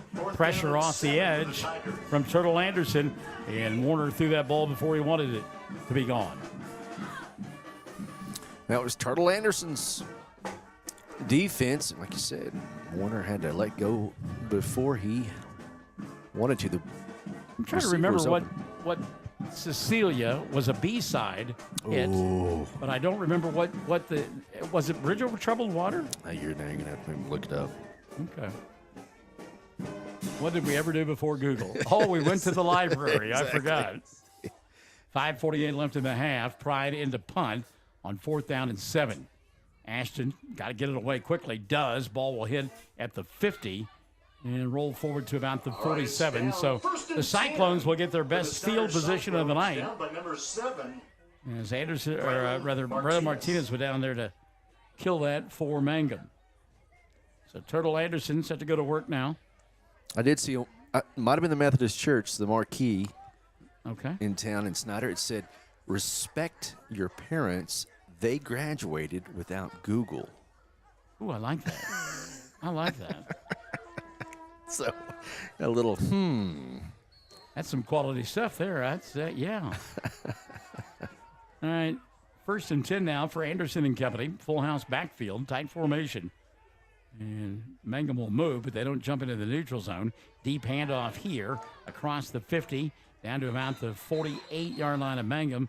Will go Ryan Kopp. Kopp, 5'6", 150, but he runs a lot harder than that. Tigers swarm. Making the stop, Trey Williams, yes. Yeah, the B-side of Cecilia was The Only Living Boy in New York. This Cecilia was released in 1970. Wow. Ball carrier Carter Garrison. But it was on the Bridge Over Troubled Water album. Okay. 2nd down and 7 now. Ball at the 49-yard line of Mangum. Clock running, 5 minutes left in the first half. 22-0 ball game. Diamond formation, high snap. Kopp going to get the handoff, and he'll lower his head and take it down. Oh, he lost the football. He'll take it down to about the 46. I think he got back on it. It'll be 3rd down and 4 now for the Cyclones. 4:40 left in the first half, and got to believe this is 4-down territory for them. Ryan Kopp for a couple more. Brings up 3rd down. Great day of college football Cyclones. coming up tomorrow. My goodness, there are some good games tomorrow. Yep, indeed. 2 of them in the SEC, Tennessee and Georgia first. And then LSU and Alabama tomorrow evening. Wow. Of course, there's Big 12 football as well. Anderson on the keeper, near side, has the 45. He'll pick up the first down as he's shoved out of bounds at the 39-yard line of Mangum. Making the play, Braylon Martinez. And the best play of the night. Yep. So a little bit of movement for Mangum, or for Snyder, rather, against that Mangum defense. By the way, it's worth noting, and I've shared it with all of my friends, the OU game tomorrow with Baylor. You're not going to be able to find that on regular television. ESPN Plus. Yep. I'm going to have to either buy the subscription or find a radio. Listen to it there. I was going to say, you'll be able to find it on the radio, right? Yeah. All the affiliates in the area. 1st and 10, Turtle rolling out, late pitch, a dangerous pitch. And boy, he got smoked as well. Ashton Pride. Oh my goodness. I mean, that's some chum in the water right there. Oh man. I don't know if we haven't been this close during some of these games or what, but we're just getting some hitting tonight, folks. Again, that's one of those where when your butt hit first, oh, that hurts. So our astute viewers, Jennifer Reiser says one of the Snyder players is laying on top of our players and getting away with it. If you're in the tackle box, you can do that. Deep handoff here. Balderas tries to turn the corner and not going to get it done. Lavoie, a great tackle. Getting in there, number 9, Nick Lavoie. Nick Lavoie getting it done well behind the line of scrimmage. There's our good friend Candy. He got his head across him, didn't he? And made a great tackle. And there was so much turf that flew up.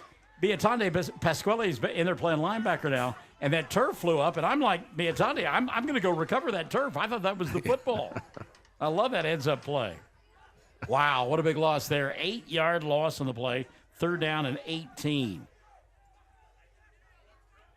But again, you would suspect 4-down territory for Joe Garrison and company. Ball on the ground and falling on it.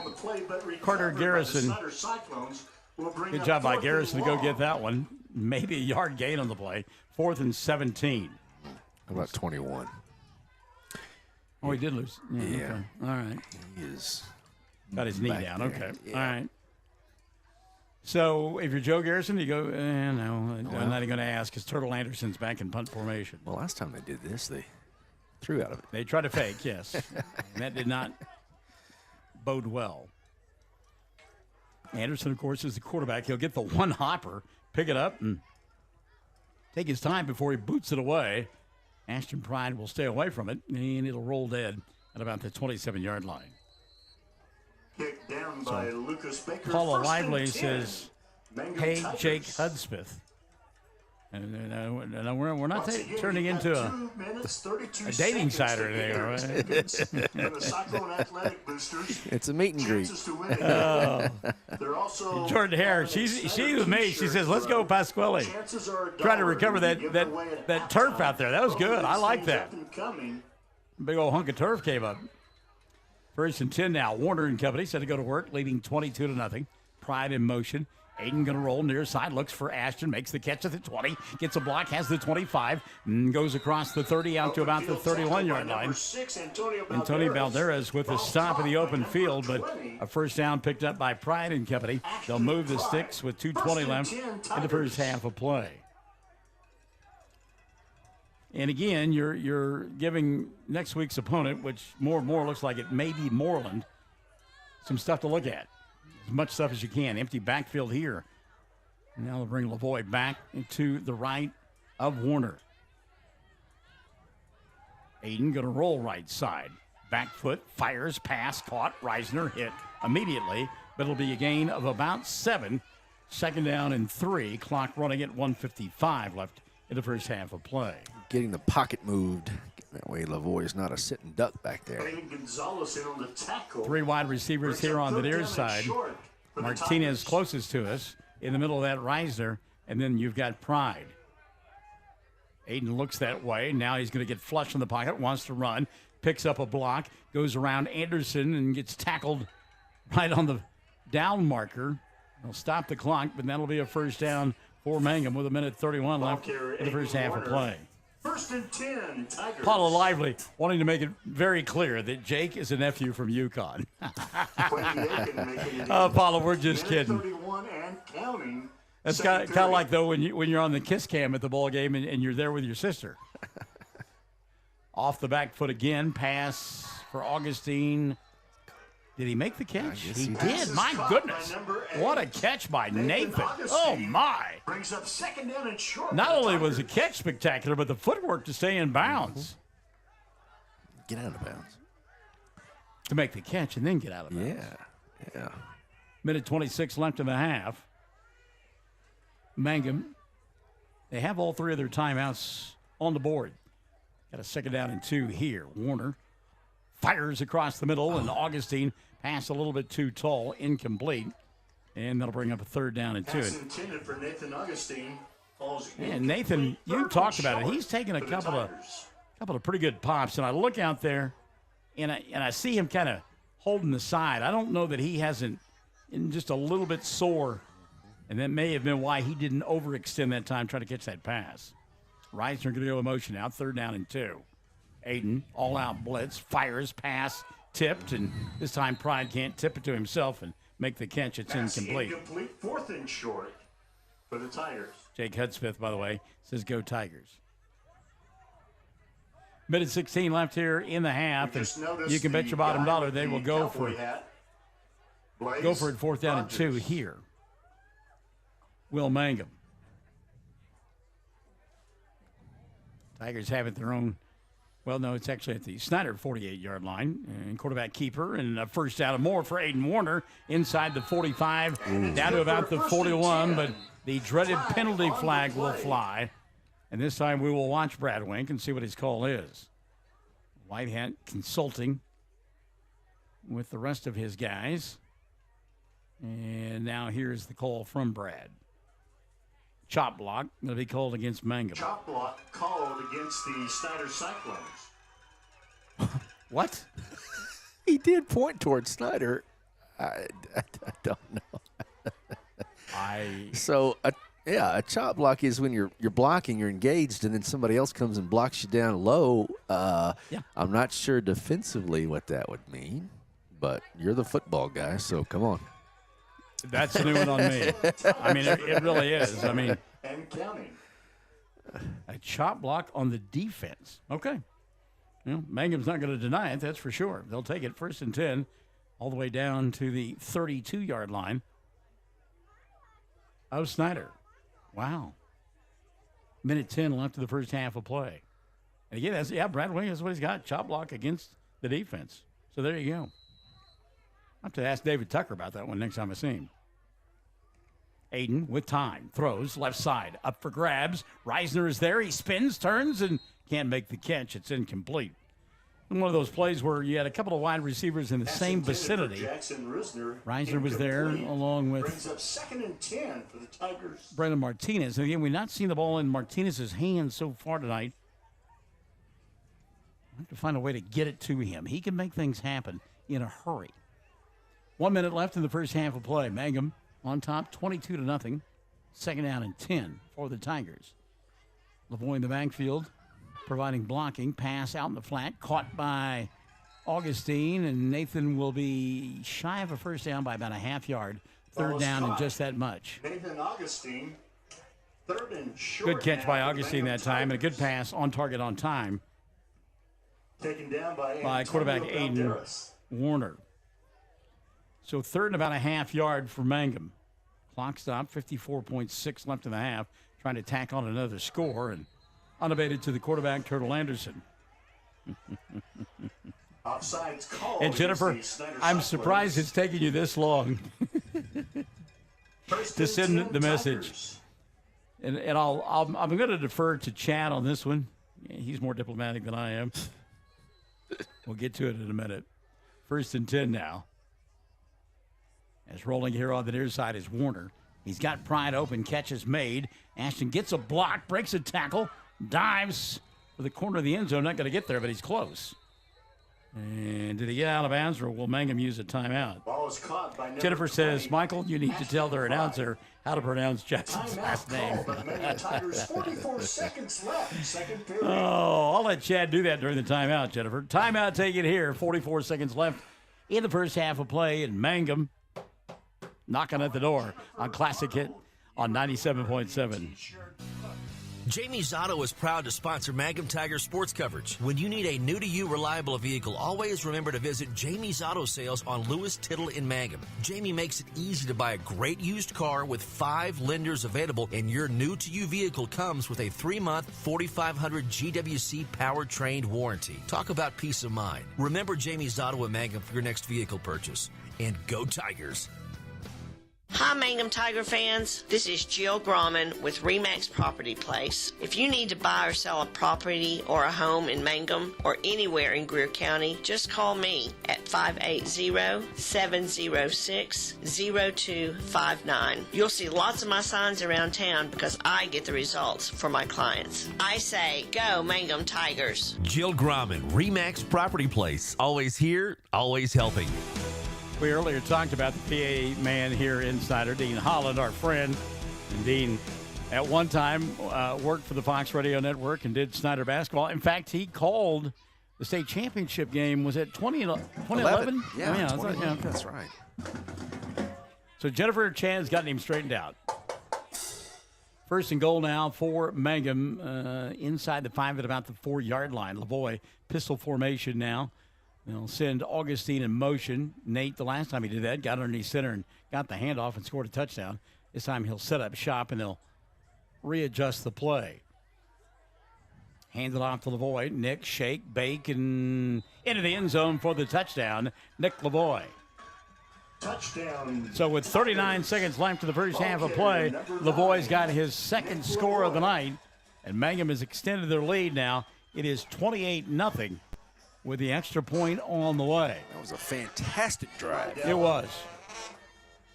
And again, one of those that the would-be playoff team in week number 11 will have to take note of. It was methodical, it was surgical, and it was well done. Beatante's extra point is on the way. It is up and good. Aiden Warner got hit after the end of that play, but he's going to be okay. 29-0, Mangum leading. 39 seconds left in the first half. We're Classic Hits 97.7. Hello, this is Ashley Slayton, family nurse practitioner with the JCMH Family Care Clinic in Mangum. We are friendly hometown folks and treat patients of all ages, newborns through adults, for wellness and sick visits, as well as management of chronic illnesses such as diabetes and high blood pressure. Call the clinic in Mangum at 580-782-3393 for an appointment today. Jackson County Memorial Hospital.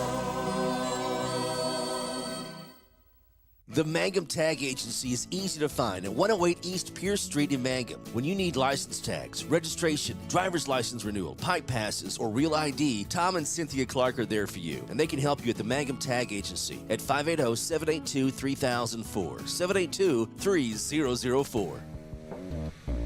So Chad has gone to Google to see if he can find out about a defensive cut block. I'm still looking. It's just, yeah. It's obscure, to say the least. Yeah. So Mangum will kick it away. Snyder will get the ball one last time here in this first half of play. Then they'll get the ball to begin the third, trailing 29-0. We had a no-show for the Cyclone fan of the game, but we picked Drake McPhail. Drake, who's your favorite player? Turtle. Turtle? Why is everybody got Turtle? I don't know. You want to say go Cyclones on this kickoff? Go Cyclones.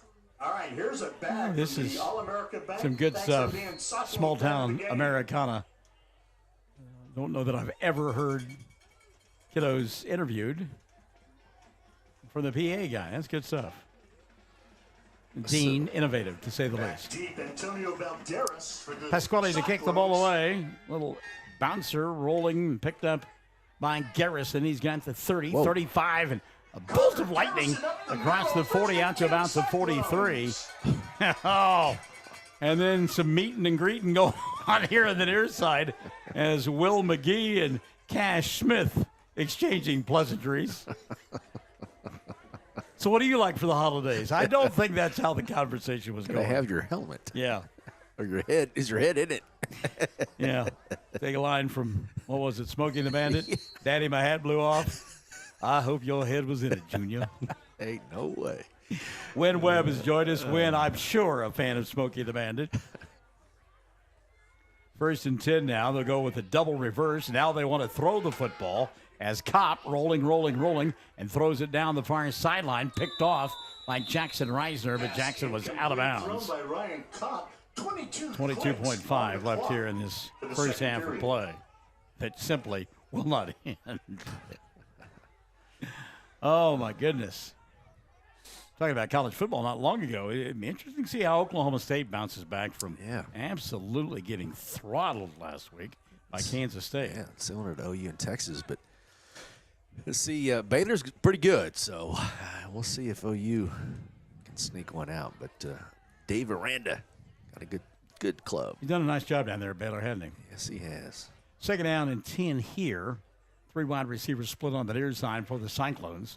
They'll go pistol formation. Anderson getting flushed from the pocket, rolling against his body. Now slings it middle of the field, and the pass is incomplete. And boy, I tell you what, Sam Powers is not happy. As we talk about extracurricular, and Gabe Locklear, and I think that was Colby Cagg, really getting after one another. And I give all the credit to Colby. He would not bite at that. He simply got the 290 pounds off of him and ran to the huddle. But that was one that looked like it maybe went a little bit, a lot past the whistle. 14.7 left of the first half of play. 3rd down and 10. Anderson, Beatande all over him. He'll get away from Pasquale, now throws, middle of the field, and the pass incomplete, intended for Carter Garrison. And it'll be 4th down and 10. And the natives getting restless down below us. And 10 for the Cyclone. May have been a case where Turtle had all kinds of room to run. And we also got some guys that are really getting upset. Some dads over there are seeing some things happen away from the football. Mm-hmm. And we talked about it. You got to be careful here. You don't want to get yourself ejected and then miss the playoffs. So cooler heads will prevail, but it's easier said than done, especially when you're playing a violent game like football. 6.9 left in the first half of play, 4th down and 10. This will probably be the final play of the half. Penalty flag and a fly. Pass across the middle and in and out of the hands of Ashton Pride. Flag on the play. And get some jaw jacking going on. It's got a holding call against Snyder. So if you decline, Mangum will decline, I would think, and the half will come to a close. No time left on the clock. Sam Powers may say, no, we'll make him play it again, and we may intercept it and take it for a touchdown. Holding is the call. It will be denied. And so the half will come to a close. So probably not soon enough, as there's some definite talking going on, and Mangum Tigers 29. feeling their oats a little bit right now, as well they should. 29 on the board for the Tigers, nothing for the Cyclones. We are at the intermission. 29-0. Back after this. Classic Hits 97.7. We yell loud and proud because we love the Mangum Tigers. This is Lori Laughlin from Cattlemen's Bank, member FDIC. On and off the field, we support the Tigers through and through because once you're a Tiger, you're always a Tiger. And Cattlemen's Bank is Tiger proud. Great food made fresh with the best ingredients possible under the direction of Chef George is what you'll find at the newly remodeled J&P Mexican Grill in Mangum. Now, if you haven't tried the Mexican and American favorites at J&P Mexican Grill, what are you waiting for? They're open Tuesday through Saturday for lunch, dinner, featuring homemade desserts. For takeout, call 580-706-5042 and like them on Facebook. J&P Mexican Grill in Mangum.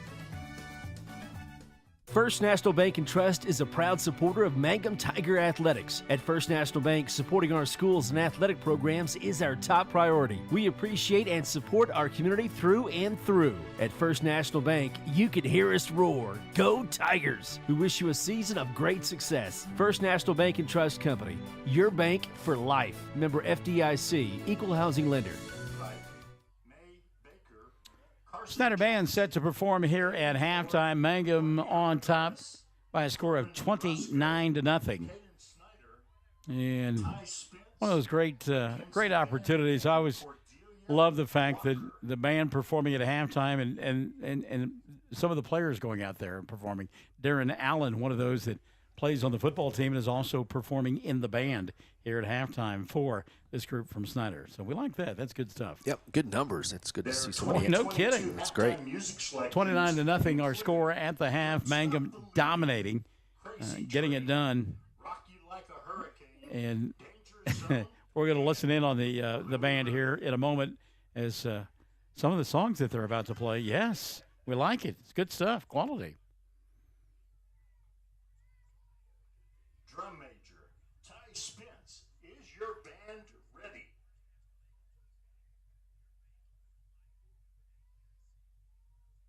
Snyder Public Schools is proud to present for your halftime entertainment the Snyder Cyclone Marching Band.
Well, any performance that has Ozzy Osbourne and Crazy Train in it, I'm okay with that. Yeah, no kidding. I think they might hit the Scorpions now. I don't think they're done. Maybe I'm wrong here. Rock You Like a Hurricane. A little Journey, Don't Stop Believing. Yeah. Just a small town girl. Living in a lonely world.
Well done indeed. So you're more of a musical guy than I am. Those are xylophones? I was going to say they had 6 people on the xylophones. Yeah. That is awesome.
So while they get ready for the next number, of course, the Louie took me to my sophomoric brain, and of course the movie Animal House.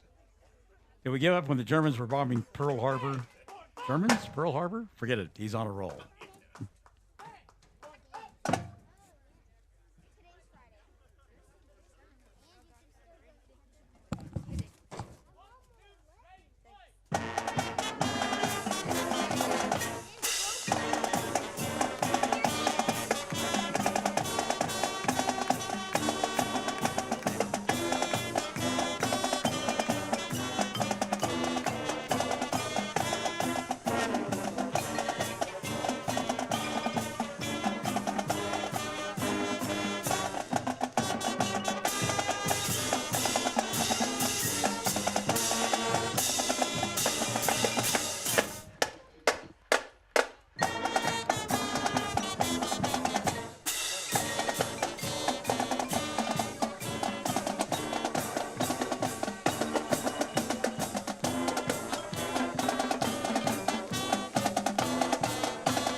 I can't let you do Animal House without the principle. If you cannot be an athlete, then be an athletic supporter. There you go. Exactly. On Wisconsin, of course. Yeah. Wrapping up the performance there. That was a good awesome. job. Yeah, it really was. That was good we stuff. really enjoyed that. A lot of practice. So, anyway. Speaking of Wisconsin and the Badgers, I've got to mention this. A couple of my neighbors were out walking last night when I was walking, and they advised me to be safe because they had just gotten information about 2 blocks from where we live. They had animal control announcers had actually captured a badger. Badger. And it was the second one that had been found in the area. And they think the wisdom is, they've drained the reservoir and they're building the reservoir there in Altus and changing it into what will be an entertainment area in a few years. And I think maybe they chase some badgers out of the reservoir. Yeah, that's interesting. Well, we are in Southwest Oklahoma, so you never know. You're always a stone's throw from a wheat field if you live out here in Southwest Oklahoma. Of course, one more sophomoric movie. Badges? We don't need no stinking badges. Everyone back home. I tell you what, if you hopefully enjoyed those movies as much as me and Michael do. Still enjoying them, absolutely. Exactly. Like I say, I don't know how many times I'd seen Animal House, but it was worth the price of admission. All right, second half coming up, 29-0, Mangum on top. We'll take a timeout, and we'll check in with scores from around the state. Maybe get a better idea of where Mangum will be headed in week number 11. after this on Classic Hits 97.7. Hi, I'm Anna with Dapper 14 Boutique at 209 North Oklahoma in Mangum. We are so excited about the Mangum Tigers and Lady Tigers. We feature clothing and accessories in all sizes for all ages, and our store is well stocked for a great shopping experience. Come see us, visit us on Facebook, or shop the website at dapyr14.com, and go Tigers. When you need auto repairs, save money and get it done right at Dwayne's Auto in Mangum. Dwayne's fixes flats, does brake jobs, turns rotors, alignments, that all-important air conditioning work, and general auto repair. If your car or truck isn't right, just head to Dwayne's Auto at 1205 North Lewis Tittle in Mangum. Call 782-5151. That's 782-5151. Mangum Tiger proud. Mangum Golden Age Apartments offer HUD-approved housing for anyone 62 or older or on Social Security disability. They have one bedroom and efficiencies which include all bills paid, including Wi-Fi. Mangum Golden Age Apartments are located at 100 East Lincoln, right on the downtown square in Mangum. Call Brenda at 580-782-2452 for more information. Fresh floral arrangements created here in Mangum are the hallmark of owner Darla Hately at Flowers Unlimited. Remember that fresh flowers are a very personal and special gift that is so cherished when delivered for birthdays and anniversaries. She might say, "You shouldn't have," but she'll be delighted. Flowers Unlimited. Call local at 580-782-2122. That's 782-2122. Flowers Unlimited in Mangum. Mangum on top 29-0 at the half, and if the score holds true, Mangum would finish third in the district, which means they would go to the number 2 district team in Class A1. And going into tonight's play, or actually last night's play, when you look at the district standings for A1, Fairview on top. They're going to win the district no matter what happens tonight. They're winning big over Merritt.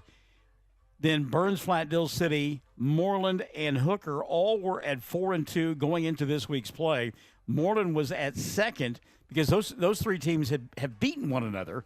You normally go to a head-to-head, but they've beaten one another. Moreland 4-2, Burns, Flat, Dill City 4-2, Hooker 4-2. Burns, Flat, Dill City took care of business last night. They were victorious. They finished at 5-2 in the district and finished with 36 points. Moreland leads at half over. Well, it's now gone to the third quarter. They lead Texoma 14-0. So they would finish 5-2 with a victory, and they would maintain that point lead, and that would make them number 2 in the district. Hooker, by the way, pounding Thomas 55-0 in the third quarter. So Hooker will finish 5-2. They will finish with 31 points. So if those standings that we took out of the OSSA rankings page yesterday are accurate, and if everything holds true as it is now, it would appear Mangum will be on the road next week traveling to Moreland to take on the Bearcats. Okay, I'll take that. No promises. Yeah, but that's what it looks like. Soon not go to Amarillo, then north. But, yeah, Moreland, yeah, you're familiar with that. Hobart played there a few years back. I was able to make that trip. So, yeah, they've got a nice facility, don't they? Well, actually, and Mangum played Moreland, I believe it was in 2019 that first round of the playoffs. With you on that, maybe. Huh? Was I there with you? No, okay, no, it was your son and I. Oh, Dylan. Yeah. Okay.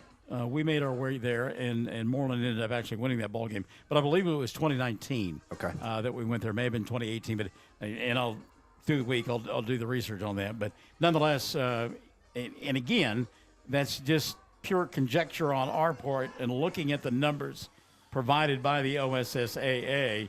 And where we stand right now, we think that's how that is all going to unfold. And certainly the ball game not over between Moreland and Texoma. And Texoma could come back and win that ball game, and that would really throw a monkey wrench into everything. So remains to be seen.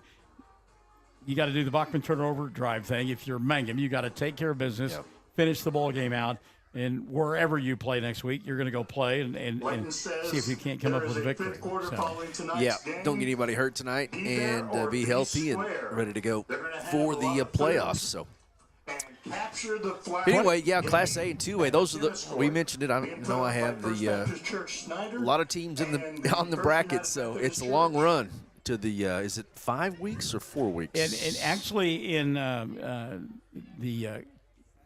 I believe it's 2A, A, and B are all 5-week runs. Yep. Yes. Okay. So everybody else is pretty much a 4-week run. So because they added a bye week, actually in the 6A, they've added a bye week.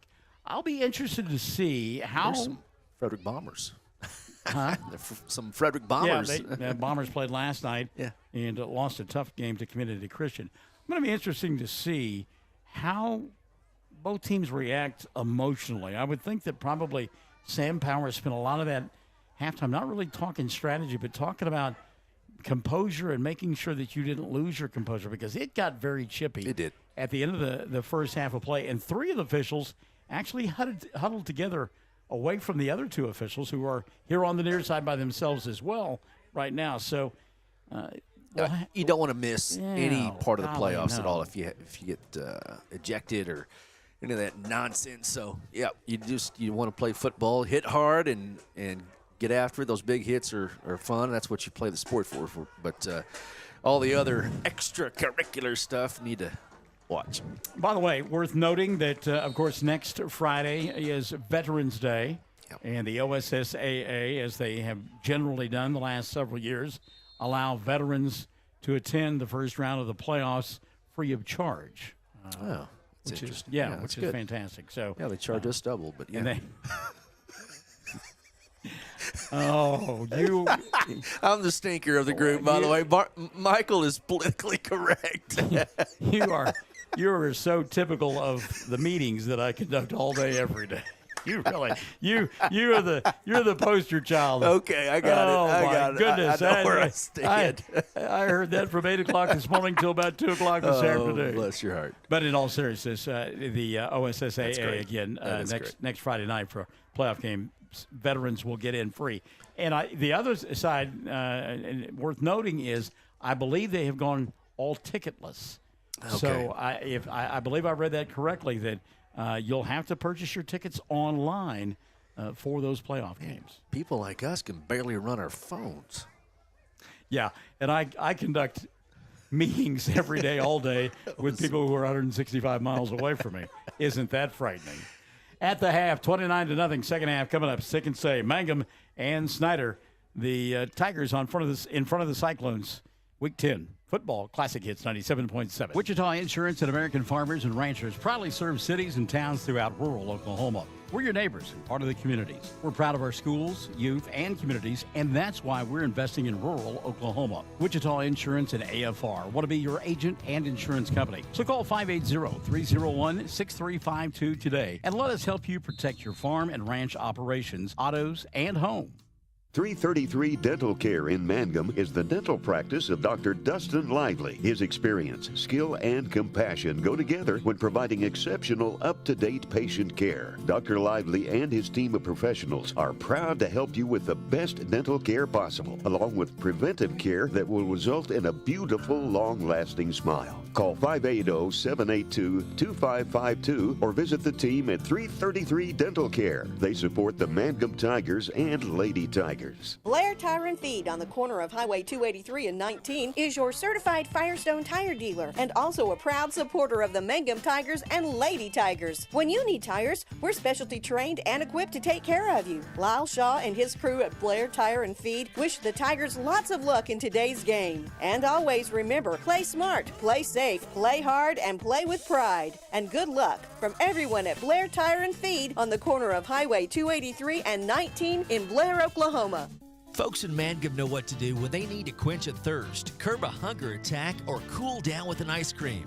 They just make the Loop at 918 North Lewis Tittle in Mangum. The Loop, supporting the Mangum Tigers and Lady Tigers. Snyder will get the football to begin the third quarter of play. And again, they have depleted numbers. And so they've got kids that go both ways and then also play on special teams. I mean, and that's a tough deal. You don't get a break at any time, anywhere. So we'll have to see how they hold up in the second half of play. And then you look at Turtle Anderson. We've probably not talked enough about the defensive effort tonight of Mangum, but they've done a marvelous job of containing Anderson. They've not really force the action. And what I mean by that, it's a 3-man, sometimes a 4-man rush, and they're just keeping Anderson in front of us and doing a great job in the secondary and not allowing him any windows or lanes to throw the football. So see if that can continue in the second half of play. 29-0 our score, yes. Yeah, just checking on the other crews here, making sure everything is. A shout-out to Stephanie. Stephanie Wall? Yes. Mm-hmm. Principal at Mangum? Yes. She actually checked in right before kickoff. I didn't tell you this, but she wanted to know if we wanted anything to drink. We're on the road, and she's taking care of us, Michael. I said, no, we're good. Well, she's trying to equal Ryan Granger, because actually Granger got me a bottle of water. Oh, okay. In front of her, and he rubbed it in her nose. Okay. Seriously. Guilt. Yeah. Okay. Yeah. Okay. Yeah. James Martin will be doing the He's like, don't tell anybody that I did that, Barnes, but, Yeah, she's a sweetheart. She takes care of us. She does. At home for sure. Got us a couple of nice Mangum shirts as well. Yep. Kickoff going to be fielded back at about the 5-yard line by the scatback Garrison, and actually that's Balderas. Balderas will take it out near the 25. So a nice return by Antonio. It'll be 1st and 10 now for the Cyclones with 11:50 left here in the third quarter of play. Saw some second line players there late in that first half for Mangum. They will begin with the number ones here in quarter number 3. Ball setting at the 24-yard line. I'm loving all this rain. I look at all the Bermuda that has gone dormant. I've got the cool weather grass, and I mowed my lawn earlier this week. 1st and 10 now. A little jet sweep action here on the near side, and Balderas will take it across the 25 out to about the 27-yard line, and then get shoved back. Colby Cagg in on the stop. Got some help as well from Trey Williams. So you got a green thumb. I'd gravel my front yard if I could. No, it's one of those things that I read and watch and love. That's cool. Yeah. Overseed it every fall, every spring, and put down some, actually going to tomorrow put down some winterizer and some nitrogen. So there you go. Yeah. I mow all season long. I love it. Second down play here. Valderas deep handoff, and he will not get away from the pursuit. James Martin was there, missed the tackle, but slowed him down enough to let Landon Hutton make the play.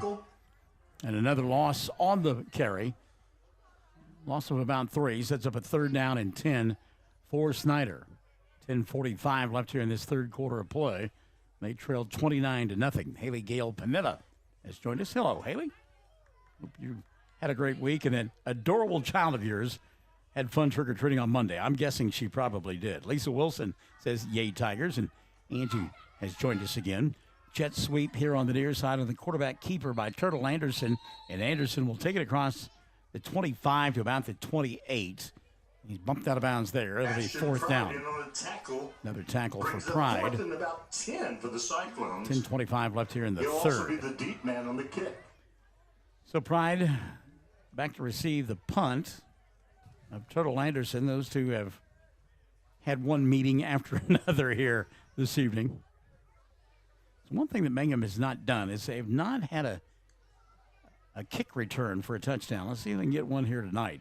Low kick, and it will hit into the soft turf and kind of die at about the 43-yard line. Frustrating for Ashton. He wanted to run up and catch that and return one. He's kind of thinking along the same lines I am. Those Frito chili pies are smelling good, aren't they? It is a Frito chili pie kind of night. There's no doubt about that. I'm glad that wind settled down. And I'm also glad we're inside this booth. We both brought our Eskimo coats just in case. Just in case we were asked to stay outside. We've been asked to stay outside before. Yes, I have. 1st and 10 now. In motion, here comes Reisner. I'll hand it off to Rogers. He's got room across the 45, out to the 50, and inside Snyder territory. When I said he was actually down at his own 49, although he spilled across the line of scrimmage. So good job by Rogers getting a block from Pride. 2nd down and 5 after the 5-yard pickup. Again, Reisner in motion. Again, they'll hand it off to Rogers, running hard, right side. He'll break a couple of tackles and then drag folks down to about the 45-yard line, and that'll be a good enough for a first down. I think that's going to be Mangum's MO. Shorten this game, and they've been successful on the ground. Avery running hard last two carries. Like to see that. He's getting aggressive big time out there. So 1st and 10. Rogers in the backfield. Reisner in motion. They'll fake the handoff to Rogers, and Warner will keep it himself and fall down to about the 42-yard line. Give him 3.5, close to 4 on the carry. Warner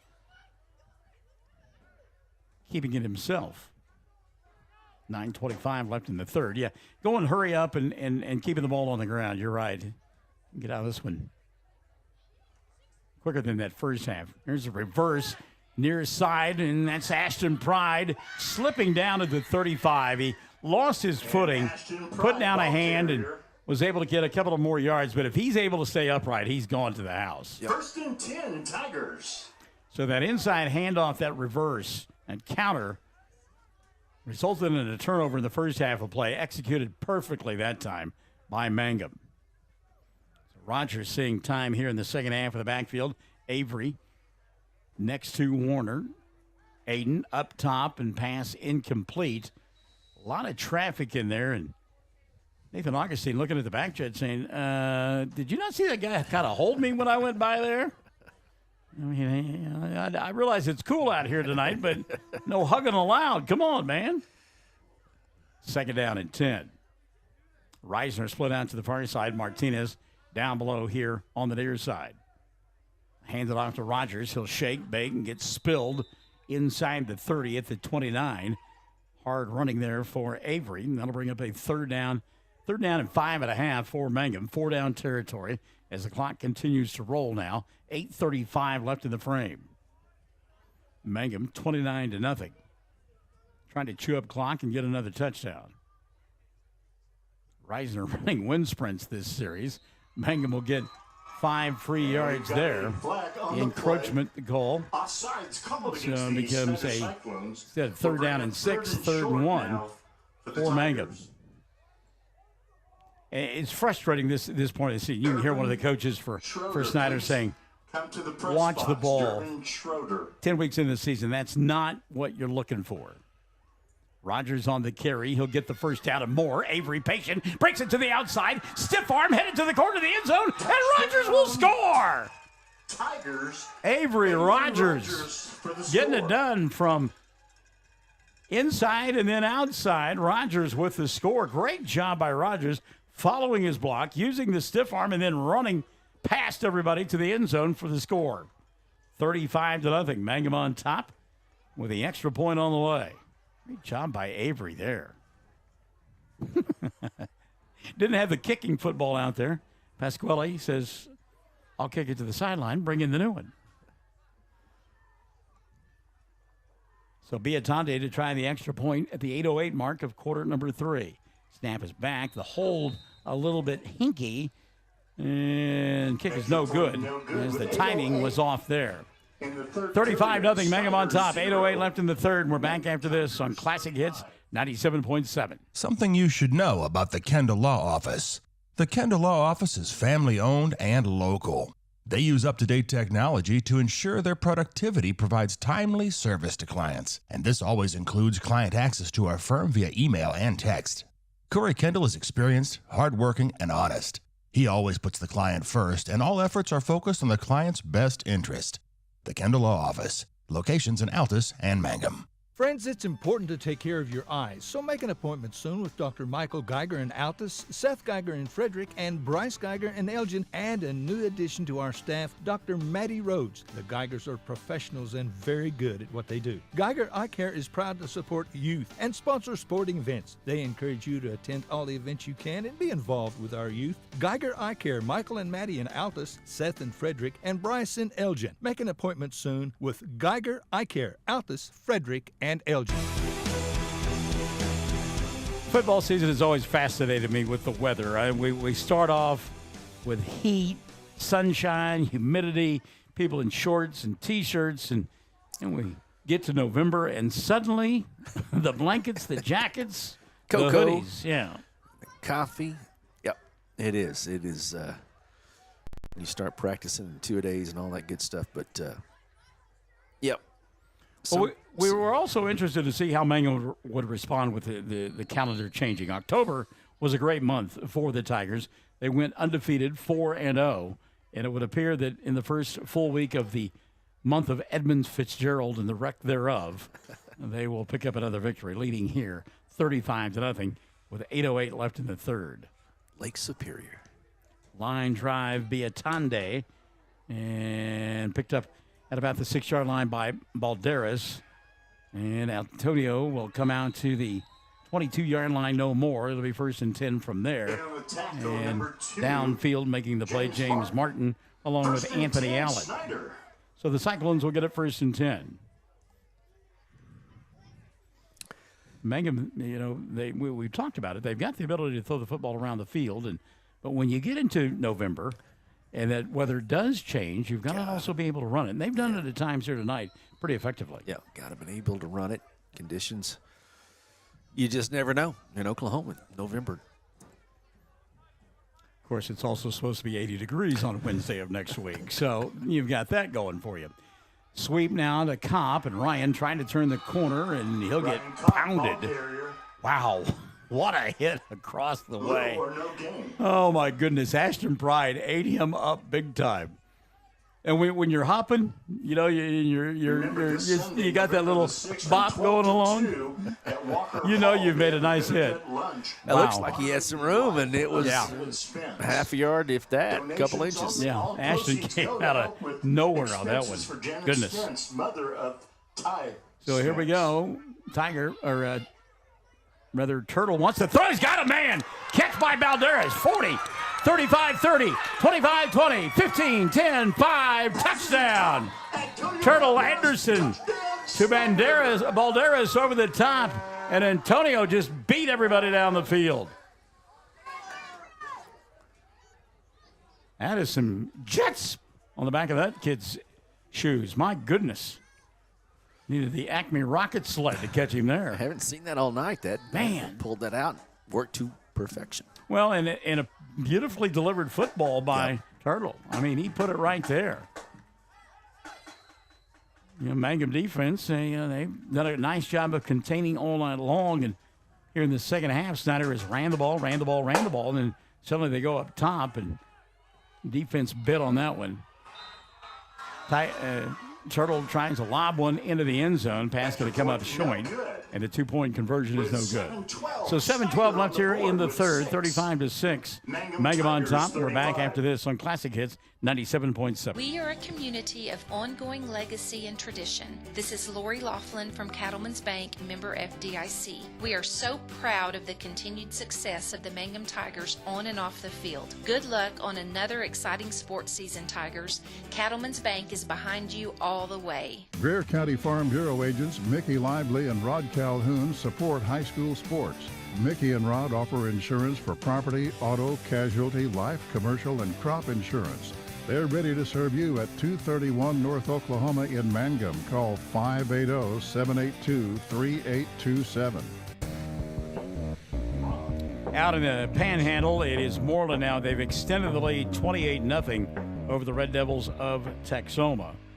And holding serve as well is Hooker. As Hooker has now put 61 on the board against Thomas. So if, again, we couch this because it is not official, but when we look at the OSSA district standings going into the weekend, it would appear that Moreland, Burns, Flatdale City, and Hooker, we know that Burns, Flatdale City already 5-2. It would appear that all three teams would end at 5-2, and then they'd go to the points, and it would appear that Moreland will get the second place in the district because of the points. And it's important because if that is the case, that is where Mangum will go in week number 11 for the opening round of the playoffs. And you asked if Moreland has a nice facility. They do. It's a good facility. Yep. There's railroad tracks nearby, and there are a lot of trains that roll through. Onside kick. And it's free and recovered by Avery Rogers. Wow. Snyder had the opportunity to get it. Ball was recovered by number 5. Couldn't come up with a Avery play. Rogers, 1st and 10. So a good job by Rogers to get on the ball. And Mangum will get great field position now with 7:05 left here in this third quarter of play. I have the feeling this is going to take a while, this quarter and a half, the way if they start throwing Snyder. I don't think there's any question about that. Another pot of coffee, please. Warner going to keep it himself, and Aiden, penalty flags will fly, but he'll stay upright and take it across the 50, down the far sideline. Aiden Warner all the way down to about the 30, and maybe even, now they marked him out at about the 27-yard line. We're going to get a face mask as well. Great run by Warner. Kidding. Especially to get his head snapped around. Yeah, he was looking out of the ear hole and was able to right his head literally and then race down the far sideline, get dragged out of bounds. Personal foul. At the 25, they call it. Decline. First and Obviously, 10 that penalty Tigers. is declined. So Mangum will go 1st and 10. Let's see where they mark him officially. Yeah, that's kind of what I thought. They said they declined the penalty. That's tacked on to the end of the play. Yep. So actually, we'll be inside the 20 now at about the 19. 6:53 left here in the third. Rogers in the backfield now with Warner and Avery. A touchdown the last drive for Mangum. Rogers gets the handoff here, gets a block, turns the corner, and Avery down the far sideline. He'll go into the end zone for the score. How about Avery Rogers? Avery Rogers for the score. Rogers getting a block on the edge, and he went off the backside. I believe that was Reisner who made that block out on the corner. And as soon as he turned the corner, Avery was gone. So touchdown for Rogers, back-to-back carries. And Mangum answers the long touchdown pass of Snyder, 41-6 with the extra point on the way. High snap. Warner will go up and get it, and Biatande will kick that one all the way to Indiana. Extra points are up. It's good. 6:43 left in the third, 42-6. Mangum on top. Classic Hits 97.7. If you started college but haven't finished, you may feel like your story is already written. Remember, you're the author, and where your story goes from here is up to you. Finish your degree with Reach Higher at Western Oklahoma State College. Reach Higher can put you on a program path designed to help you earn your associate degree from Western. Start writing your next chapter today. Visit wosc.edu/reach to find out how. Reach Higher with Western Oklahoma State College. Call 580-477-7742. Mangum Brick Company has been operating since the early 1900s. They're the largest private employer in Greer County. Mangum Brick is proud to support high school athletics radio broadcasts. And if you know of someone looking for work, always check with Mangum Brick, as they may be hiring. 6:43 left in the third, 42-6. A couple of weeks back, went on the road to Cordell, and they ran the clock in the second half. I don't see the clock running in this one. I just don't either. They're two bigger rivals. Yeah. Mangum is in control. Talked about the lack of numbers for Snyder. I would be surprised. This is going to be one that they're going to take to the bitter end, I believe. So Pasquale is set to kick it again. Biatande has had a big night.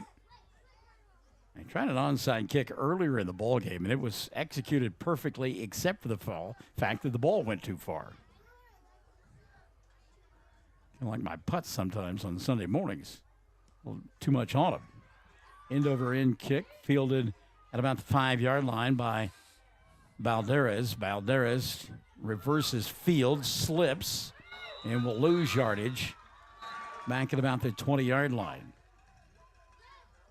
So Antonio went far side and then reversed and may have done okay if it hadn't been for the turf, but it just kind of spun out from underneath him.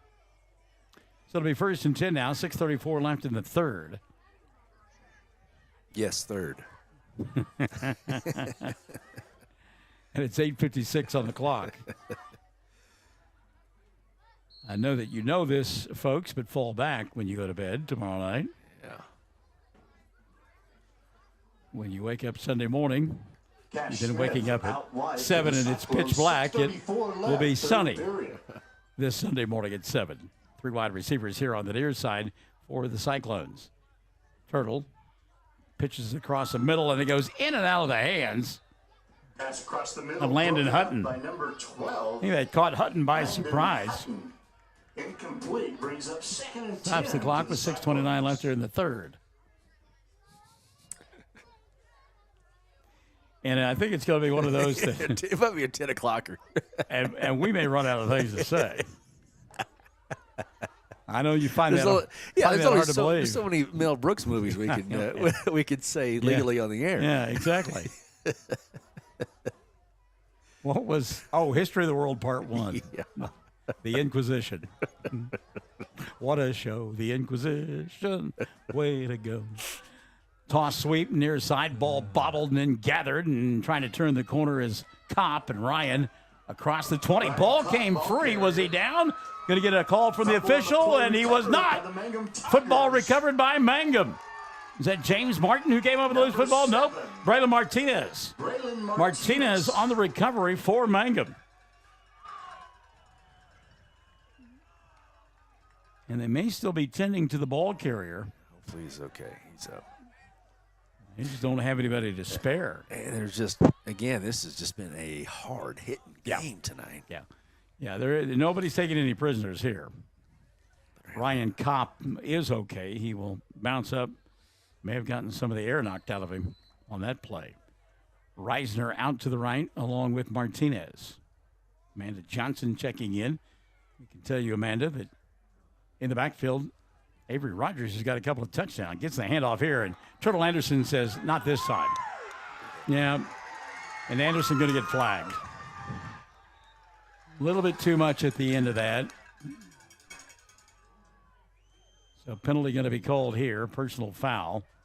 We clarified last week with David Tucker when it comes to if you get 2 personal foul penalties and you are ejected, Personal foul it becomes a situation where the OSSA looks into it to find out if you are then suspended for the next ball game.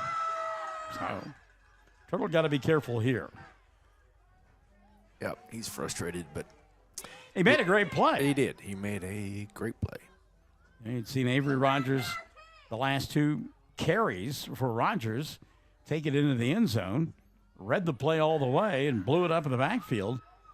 But then the extracurricular got him.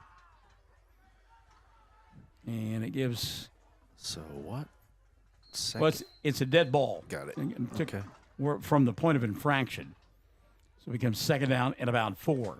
Warner wants to throw, corner of the end zone, ball up for grabs, and it came up short, incomplete. It'll bring up third down and 4. No good. Brings up 2nd down. And Third pass down and 5 intended for Mangum Tigers. that Jackson Reisner it was, intended for Reisner on the near side. I've got a crane to see down that near touchdown area, near end zone, and on top of everything else, all of our hot air beginning to fog the window in front of me a little bit. Oh, that's the hot air, huh? Sure. Why not? Third down and 4 for Mangum. 6:01 left here in the third. Reisner in motion. At some point, they're going to hand the ball off to him. And again, the hard count will give Mangum 5 free yards and give them a first down. Offsides called against the Snyder Cyclones. 1st and 10. And that is something that Tigers. Aiden Warner has been masterful at all season long, at hard count and coaxing the opposition into the neutral zone. Brad Wink says, let's wind the clock, guys. 5:50 left here in the third quarter of play. Brad, a huge OSU fan. Be cheering them on tomorrow. Great move by Ashton Pride as he got the inside handoff, made a little stutter step, and then waltzed into the end zone for the touchdown. So Ashton Pride with the score. And that'll increase it to a 48-6 lead for Mangum. 5:41 left here in the third. Ashton and family, they go back and listen to the broadcast. And I know Debbie will be saying, yes, he got those moves from me. And Tommy will just give that look. Pasquale now to try the extra point. Mangum, ball bobbled. Biatande picks it up. He says, you know what? I'm going to run it into the end zone. I'm a freight train from France. I didn't fly all the way over here for nothing. Yeah, see if you can knock me off my block here. 22, Pasquale. Give him the rock. Oh, my goodness. Don't you know that is just as much fun as that young man has had on a football field? Golly. There was a no-doubter, too. When he saw that on the ground, he's like, this is mine. These are my 2 points. So with that, Mangum has hung a half 100 on Snyder. 50-6 our score. 5:41 left in the third on Classic Hits 97.7. Everyone wants to be on a winning team. That's why Great Plains Bank is a proud supporter of the Tigers. No matter what life may throw at you, Great Plains Bank has the play drawn up, and we're ready to go into overtime to win your business. What makes Great Plains Bank different is that we will make the extra push to get you to the goal line. When it comes to your family's finances, every play counts. So pick a teammate you can trust. We want you on our team because with customers like you, we are greater together. Great Plains Bank, member FDIC and equal housing lender. Triad Home Health in Mangum is locally owned and offers nursing, physical therapy, occupational, wound care, IV therapy, and more. All administered by people who go above and beyond for you. Phone Triad Home Health today at 580-782-5800. That's 782-5800. All right, I've got some chatter to get caught up on here. Sherry Shepard Kindle says, loved all those movies as well. David Butler, go Tigers, go. Lisa Wilson, Michael, are you a Banderas fan? No, I'm not. It's just too easily Antonio Banderas. It's Balderas, I know, and I said earlier that I would say it numerous times. Antonio Banderas. Yeah, so I have. And Lori Lyle Bagley says that Ashton has moves just like Debbie Smith Pride. I want to see some video. You know, I just want to see it. Jordan Hare loved the 2-point conversion as well. And Jessica McMurray says, holy cow, great job, Tigers, and we love you, CAG. So we're loving all the chatter tonight on the Facebook page. It's Mangum. Keep it coming. We got lots to talk about. Please, help us fill. Biatande's kick fielded back at about the 5-yard line. That is Balderas, not Banderas. And Balderas out to the 24-yard line. You got to be careful there. Yeah. And I'm right there with Anthony Allen. He got hit well after the whistle. And he's kind of like, hey, what's the deal here? They're going to have to be careful. Everybody is. Yeah. I mean, officials may have to kind of get the captains or coaches or something. And I'm right there with you. I think that in between quarters, if you can make it that far, I think I gather the captains say, look, guys, you know, we've got 12 minutes left in the regular season. You don't want to do anything silly. Get yourself into trouble. I'm freezing my tail off, so let's go. I've been watching my longtime friend David Tucker back here. He's getting a little slower. You know, his knees get a little stiff in between plays. Days of walking the golf course are over. So 1st and 10, they'll go underneath center. Hand it off here on the near side. Big hit as trying to turn the corner was Ryan Kopp. Kopp, okay. We're glad to see that. James Martin in on the stop. Got some help as well from Landon Hutton. Loss of a half yard. 2nd down, 11.5. Carter Garrison ball carry. And actually, that was Carter Garrison and not Kopp. Play brings up 2nd down and about 11 for the Garrison Cyclones. hitching his giddy up as he goes back to the huddle. He's got that sideways walk going on. That's never good. I like that old line that Robin Williams had in Mork and Mindy. I could have hit him, Howard, but he kept moving away. Whoa. Okay. Got But 5 wide receivers. It does look like an 8-man game right about now. Here comes Turtle on the run, and boy, he gets rocked as he crosses the 20-yard line. James Martin is there. Also getting off the pile was Anthony Allen. And in the middle of all that, big old Jake Green as well. Oh, man. Landon Hutton. 419. I mean, did the PA guy just say whoop? Turtle Anderson really got, and I mean, the thing of it is, he's running full speed, and those 3 guys who hit him also were at top speed. And he was about to give the blow, but he just got hit. There's a couple of Tigers. Yeah, there, so. he got absorbed that time. 4 minutes left here in the third. It'll be 3rd down and a dozen. Anderson rolls out of the pocket, tries to escape the rush, and won't get it done. He will get sacked by Biatande, and now we're going to get a late hit called on Mangum. And Anderson is yet to get up. Yeah, this is what you don't want for either team. Anderson got sacked. Mangum player got there late. And instead of being a punting situation on 4th and long, it's going to be a personal foul against the Tigers. And we'll extend the drive. Personal foul called against the Mangum Tigers. I don't believe it's a dead ball situation, Chad, so it's not an automatic first down. And indeed, it's not. Yeah, and he's getting coached up. You do not want to retaliate after that because we got to have you. So despite the personal foul call that was from the point of infraction, not enough for a first down. It'll be 4th down and about 8 for Snyder. And dropping back in punt formation is Carter Garrison. High snap, ball through Garrison's hands. And the fire drill is on now. Garrison tries to escape and won't get it done. Biatande was there. He couldn't make the tackle, but eventually the tackle made by Nathan Augustine. And for the second time tonight, a muffed punt has given a short field to Mangum. Yeah. So, you know, that's the thing. I mean, and they're keeping Turtle on this sideline. Yeah. And so, anyway, he's got to cool down. Well, I was going to say, they're letting the clock run now. It's 3:05 left here in the third. And now they've got to stop the clocks because the chain gang hustled downfield, and then the chain broke.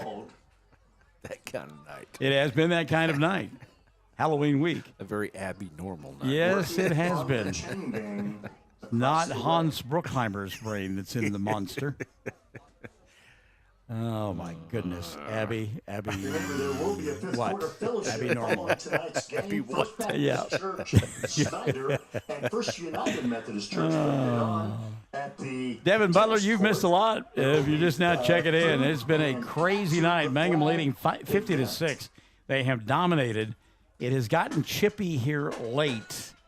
It actually got chippy late in the first half of play, and it's kind of continued in the third.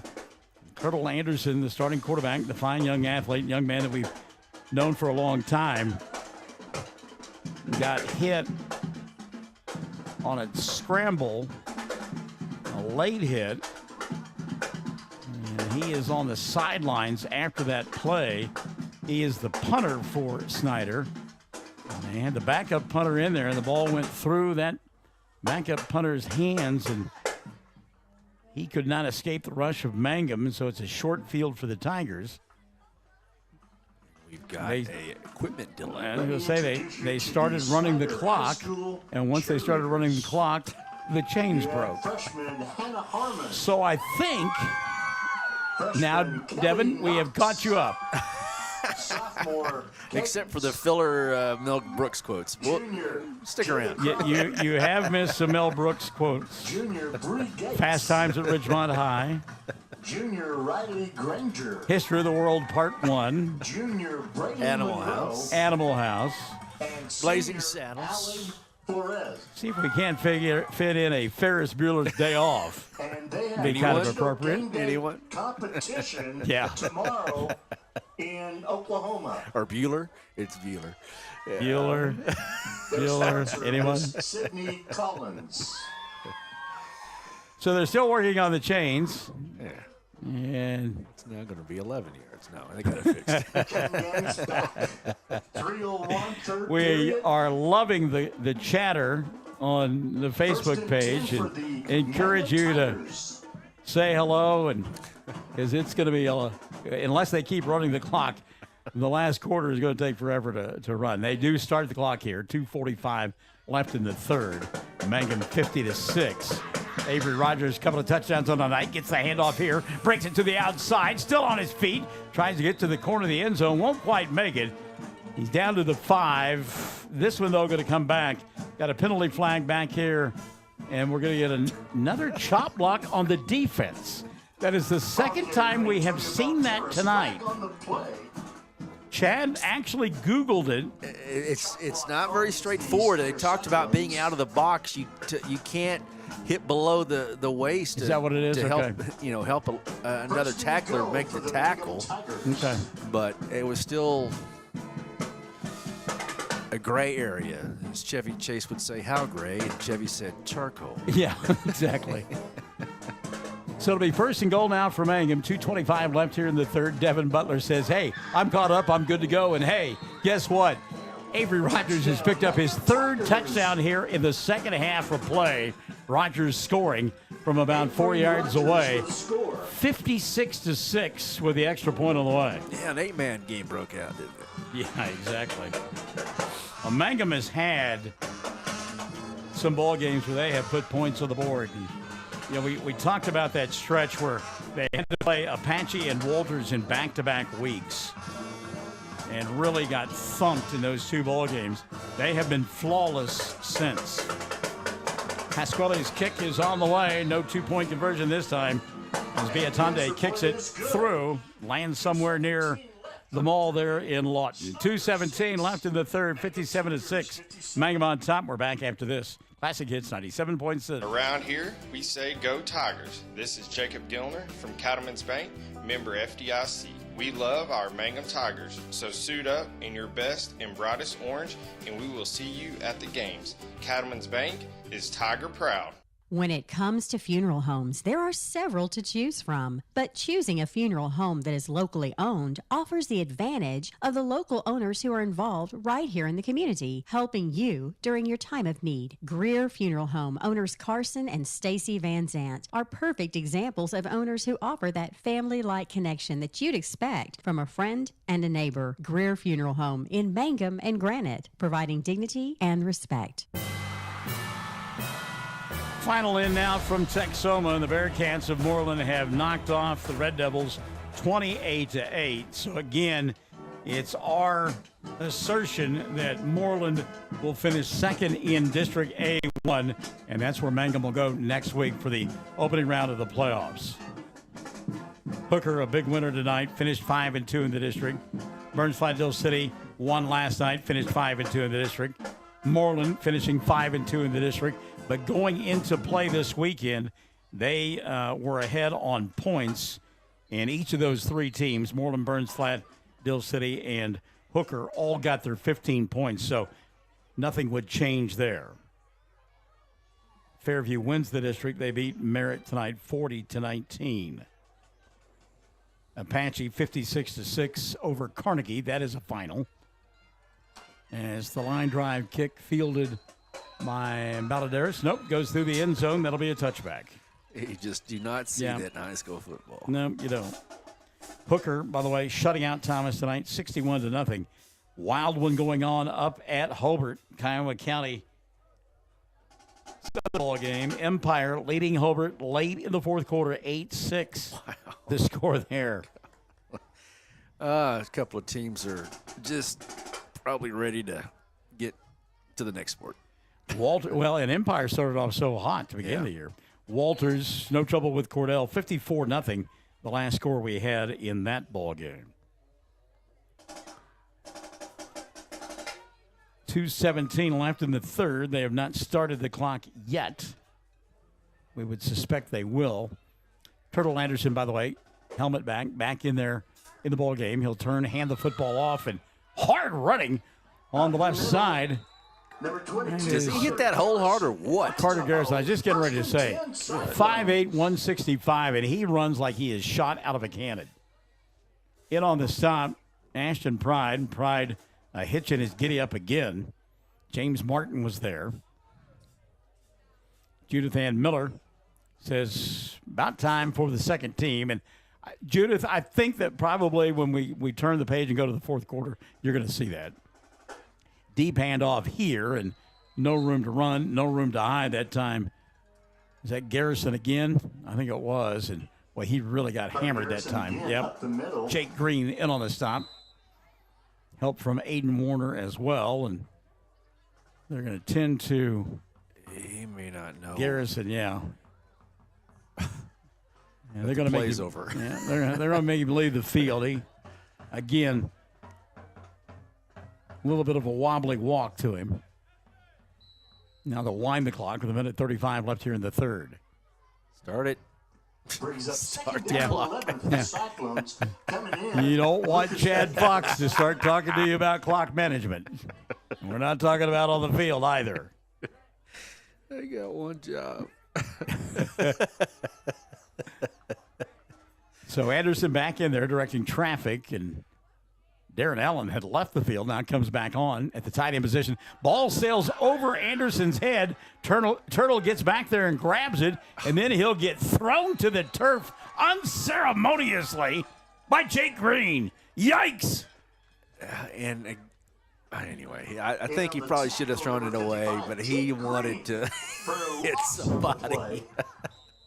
You've got some young men out there with lots of testosterone, lots of confidence, and they are not going to wave a white flag. No. We are going to get a timeout here with 49.9 left in the third.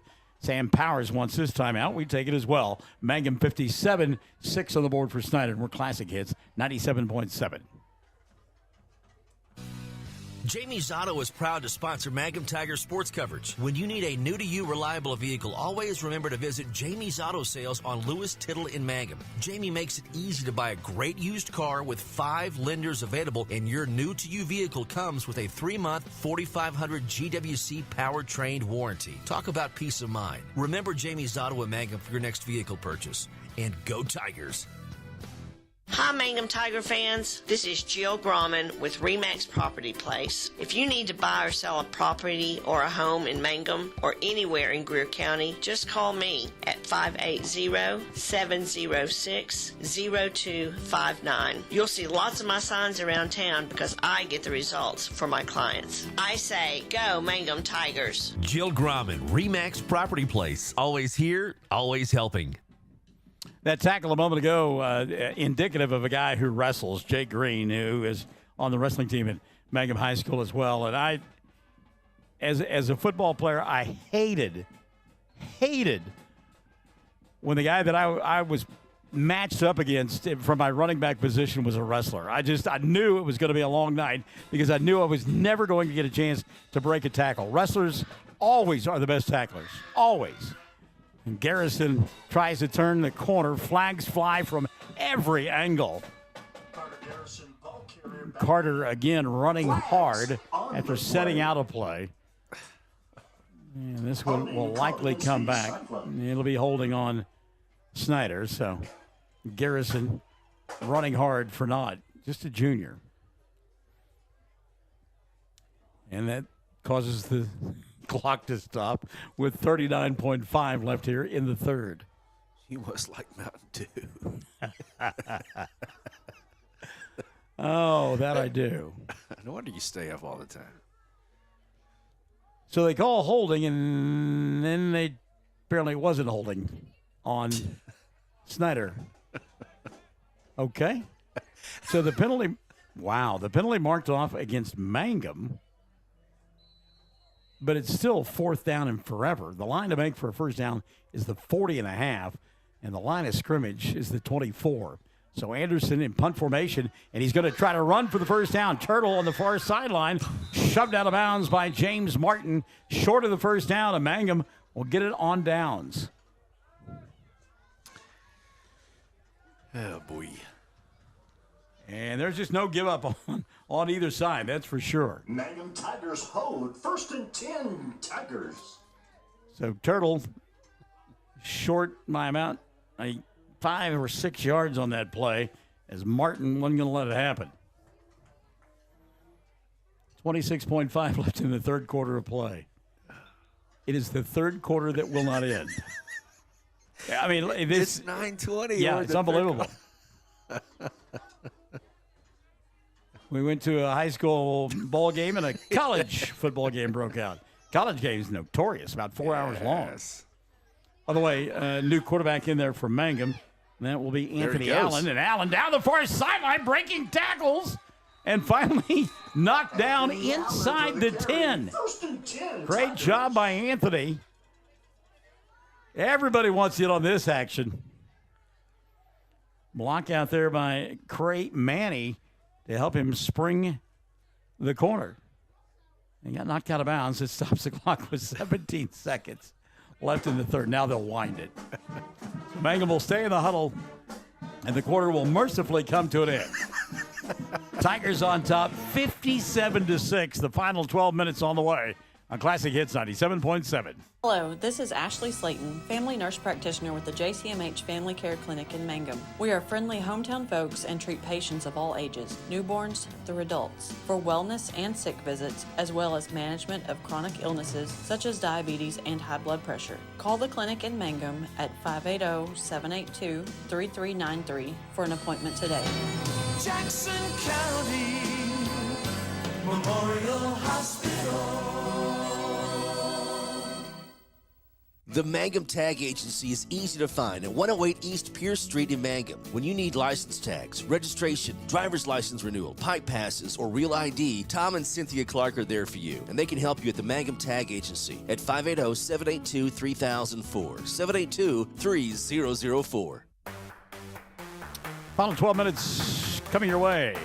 Mangum, that far away from winning again. Remember, they went 4-0 in October and look to extend that winning streak to 5 and close out the regular season on an absolute roll. With a victory tonight, the Tigers would finish 7-3 on the year and 5-2 inside district play. And they lead 57-6, and I think that's probably a safe bet that Mangum will win. Sherry Shepard Kendall excited because number 75, J.J. Kendall, going to get a chance here in the final period. Jason Allen excited about his kiddo. Anthony did a great job of acquitting himself. Takes the first handoff and goes down the far sideline for about 15, 20 yards. And again, Sam Powers taking extra time during the timeout, talking to his kiddos and reminding them to play smart here in the final period.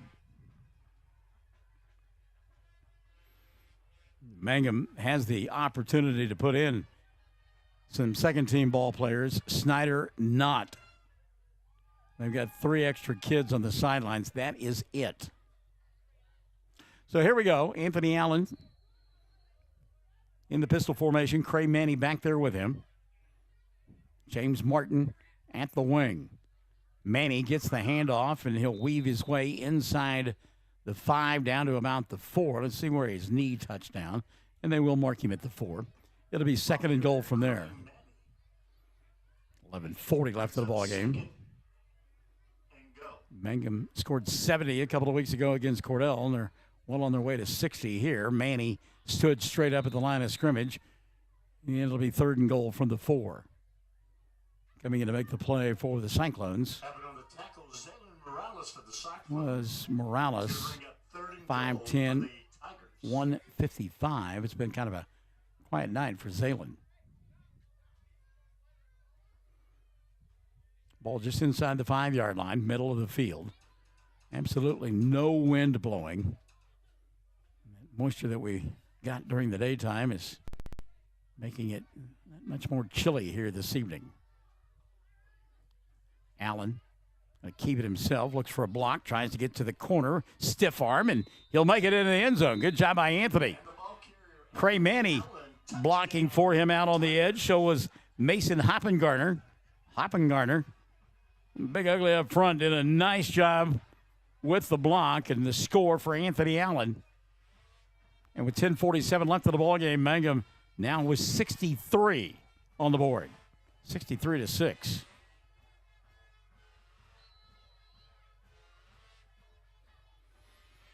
Beatande Pasquale in to try the extra point. Snap is back. Hold is true.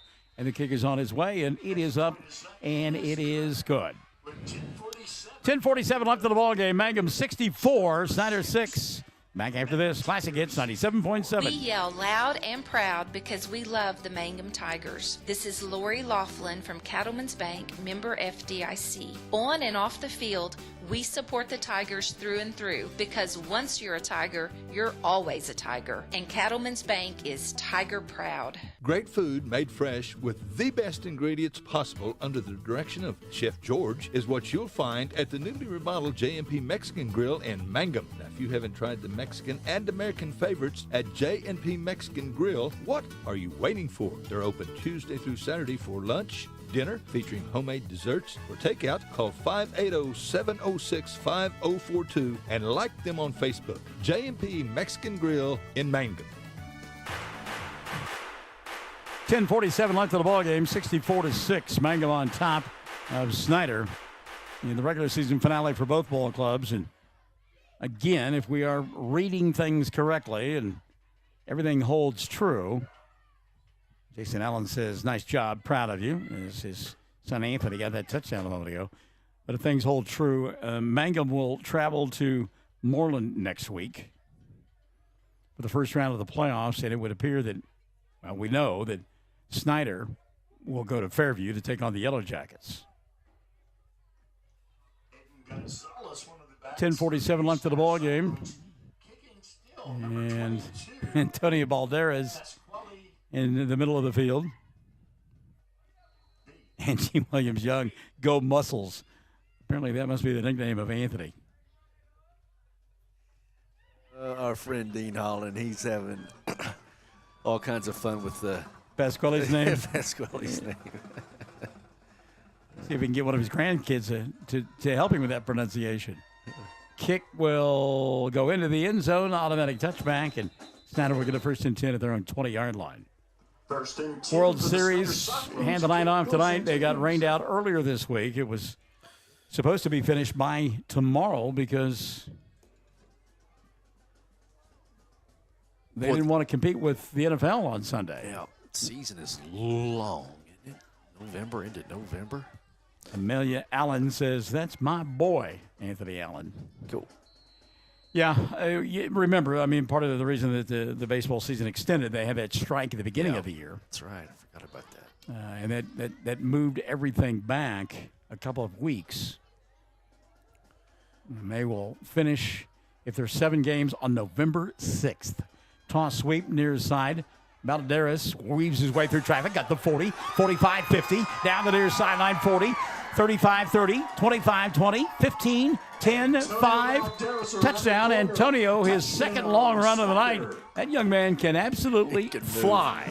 He can move. He made a couple of moves, and he was gone. So Antonio Balderas, who caught a long touchdown pass earlier in the ball game, now with a long touchdown run. And it's a 64-12 ball game with 10:30 remaining. Who had 76 as the over-under? Well, I'm going to tell you, my partner, I don't think we're done scoring. No, I think you're exactly right. I think we'll see at least one more score from each club. And again, give credit to the Cyclones. They're continuing to play hard, and kids that have no choice. I mean, It's not like you can look at the sideline, raise your hand, and say, hey, I need a blow. There ain't nobody there. That's right. 64-12. Anyhow, World Series returning to Houston tomorrow night. Astros up 3-2. And Snyder takes a timeout. We'll keep it here. The other night we had NFL and World Series with the Houston and Philadelphia, both places.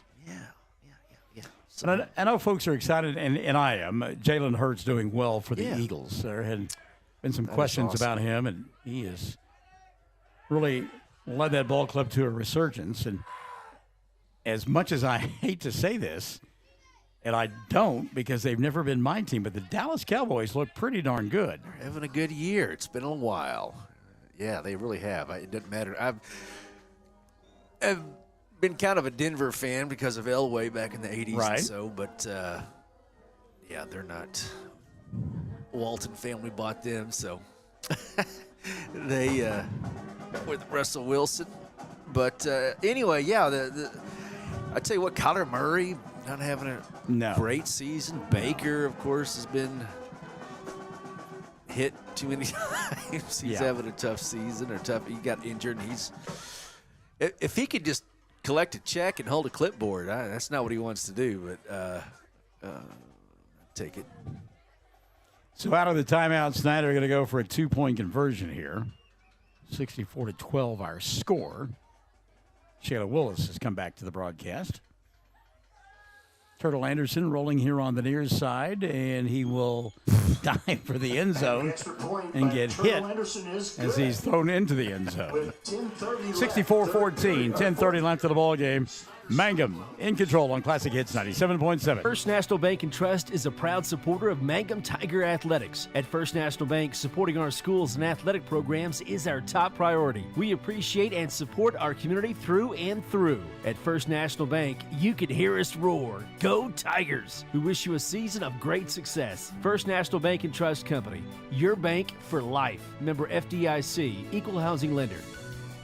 Hi, I'm Anna with Dapper 14 Boutique at 209 North Oklahoma in Mangum. We are so excited about the Mangum Tigers and Lady Tigers. We feature clothing and accessories in all sizes for all ages, and our store is well stocked for a great shopping experience. Come see us, visit us on Facebook, or shop the website at dapyr14.com, and go Tigers.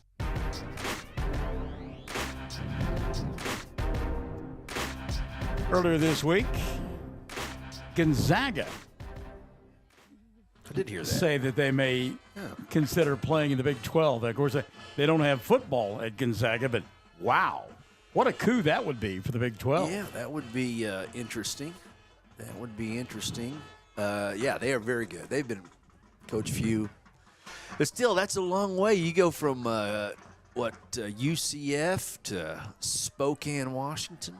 Well, I heard somebody pointed out earlier this week they wouldn't have the gaudy record that they have, going into the NCAA tournament, but it would probably make them a better club for the NCAA tournament. When you're playing the Texas Techs and the Baylors and the Kansas and Oklahoma and Oklahoma State. I mean, they've been good. They've had a lot of first round players as well. So onside kick here and ball free and got to be recovered by the Cyclones at about the 46-yard line. What are y'all doing for the next hour? Here we go. Well, and earlier this week, my dear friend Cherie Flores, who I work with there at the Department of Human Services, she reminded me that it was a few years back that Tipton, in a postseason ball game against Regent Prep, scored 106 points. Oh, my. It was a game that would never end. They kept getting close to that 45-point rule and never could. And I'm thinking she's cursed me because we're not going to get to 106 tonight, but the game is taking that long. That was a great onside kick there. Yep. Went over Colby Cagg, and then it got by into no man's land. Avery Rogers couldn't get on it, and Balladares picked up the football, and now Balladares on the carry. Antonio will take it down to near the 40-yard line. Anthony Allen in on the stop for Mangum. Tick, tick, tick, tick, tick, tick. 2 minutes gone by here in the fourth.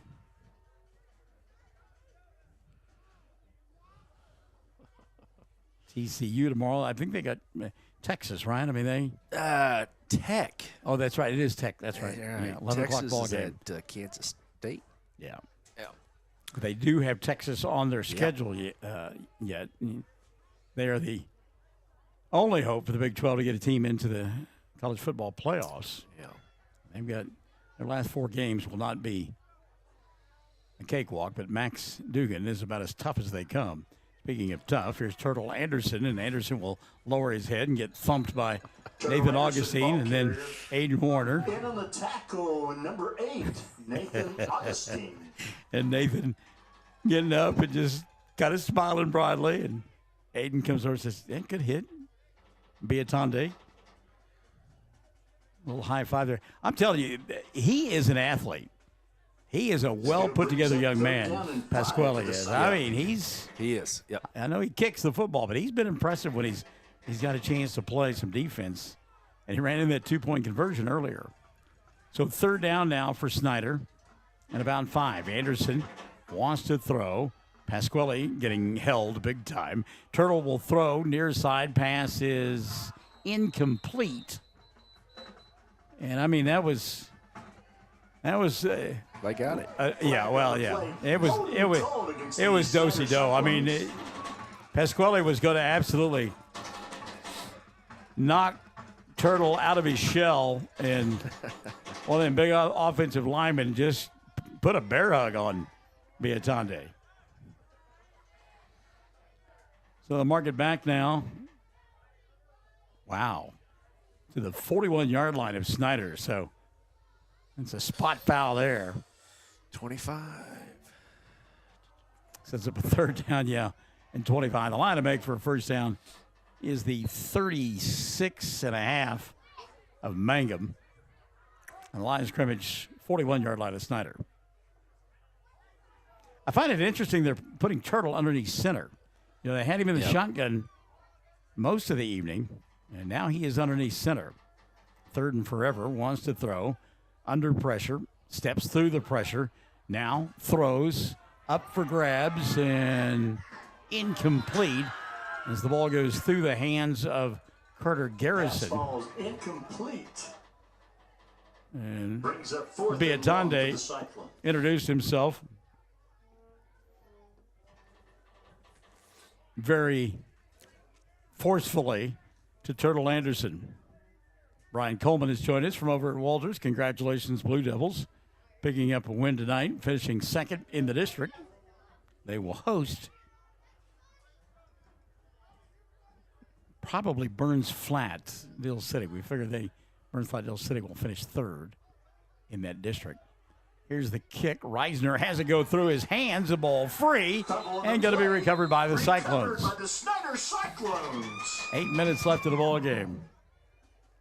I draw a great deal of inspiration from Dean Holland as he continues to show the spark, have excitement in his voice. Yeah. I've got to be just as excited and just as enthusiastic as he is. Even though I've been talking all day. Since this morning. And I'm the idiot who schedules 8 o'clock meetings on a Friday. Oh, my goodness.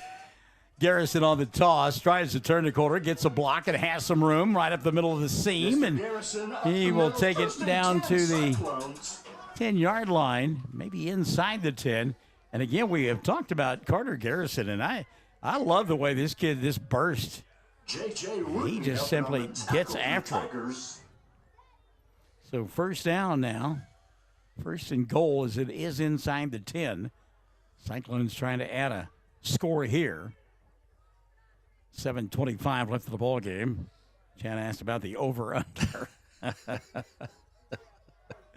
64-14, so 78 points on the board so far. They fake the toss this time to Garrison and go with an inside handoff that did not fool anybody. The ball came free. One of the big uglies got it. He's rumbling, bumbling, stumbling, and getting pounded. That's Mr. Aiken, 6'1", 275. And the freshman got thumped. In on the stop, J.J. Kendall. He's a freshman? Yeah, he's 60. Yeah. Well, Kendall's a freshman, too. Those are a couple of boys that they're not missing any meals now. Wow. They're getting that table right up next to them. Some good stuff there. Big old boys getting after one another. Garrison on the carry, right side, and he'll get hammered. Oh, my goodness. Is that Martin in on the stop? I believe it was. Carter Garrison, ball carrier. Carter Garrison really got a hit. Folks, we're not exaggerating. It's been a hard-hitting night tonight. It really has. They have really gotten after each other. Mason Hoppengarter in on the stop, I believe. He's out there. Yeah, and, again, it's a 64-14 ball game. Yep. And these kids are out there just absolutely laying the leather to one another. Where's the ball at? 11? Yeah, they lost a couple of on that fumble play, so it's third and goal from just outside the 10. Turtle sends a man in motion. That's Garrison. Fakes it to him. Throws back here on the near side. Pass too tall. Incomplete. Pass falls incomplete. Yes, it was intended for Cash Smith. For the Cyclones. Stops the clock with 5:43 remaining.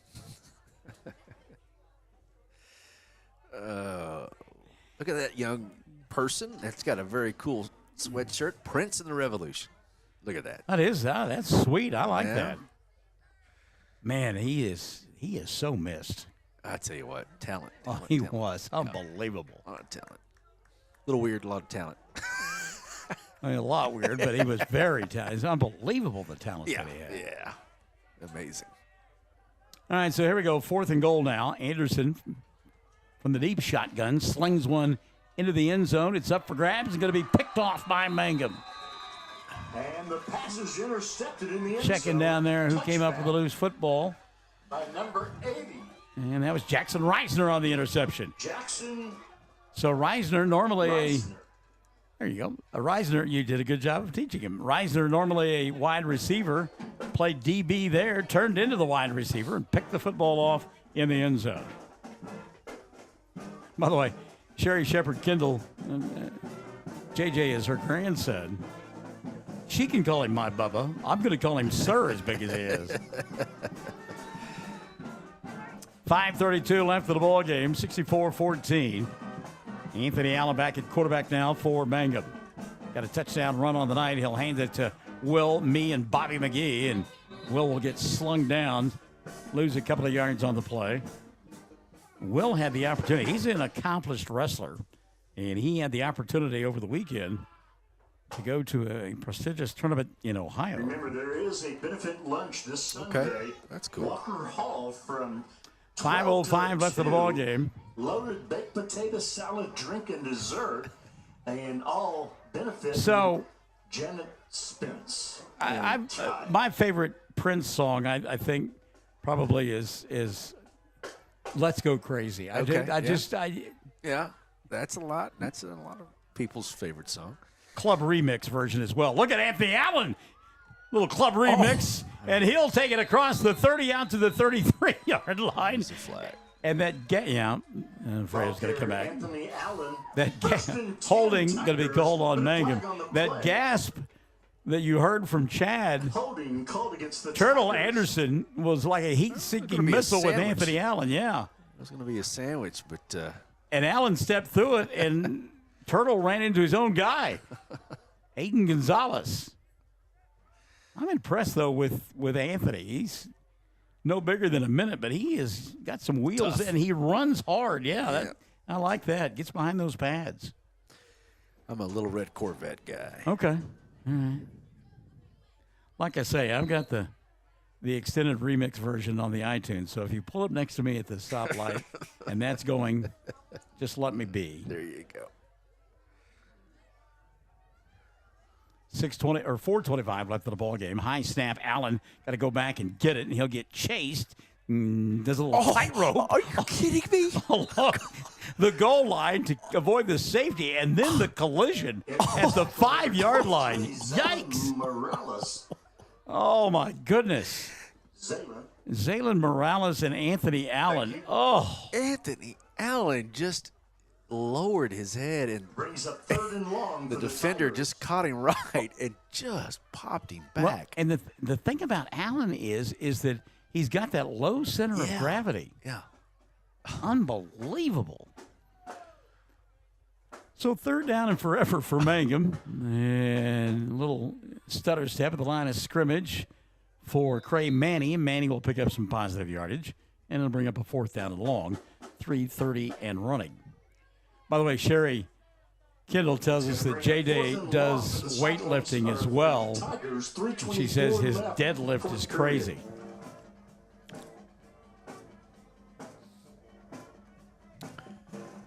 And deadlift, one of the hardest. Yeah.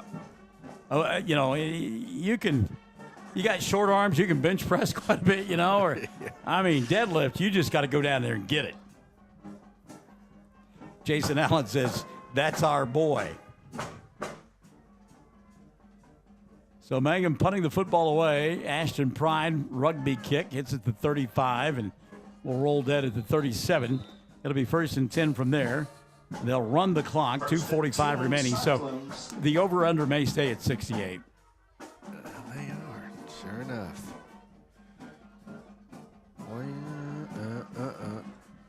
YMCA. A man getting after it. They're keeping us entertained. We're grateful for that. I was never coordinated enough to spell the words out with my body. I can't write it down on a piece of paper, let alone spell it out with my arms. Come on. MCA. It's fun to say. Turtle Anderson underneath center. Drops back to pass, and Biatonde says, not today. And he'll sling him down at the 49-yard line. And Pasquale is really relishing these moments. Pasquale beat with a minute 53 and counting. Give that guy some minutes, Coach. Yeah. And again, Second and long for the Cyclones. he is physical. He's listed in the program. I want to say he's 6 foot 195, and I think he may have a little bit more rocks in his pockets than that buck 95. Do you have to have a secondary play call in French? I don't know. The other team would never get, Right. I wonder if I sang the Chicago song, anybody know what time it is to him, if he could do the French parts for me. Oui, oui. Minute 10 remaining. Turtle, going to hand it off to somebody. It's Garrison. And he'll get to the 49 and no more. Finishing the tackle, In number on the 60 stop. for the Tigers. 1 minute. Hutton. 1 minute. Brings up Gabe still Miranda there third as and long well. for the Cyclones. And also on the stop, Caden Rep.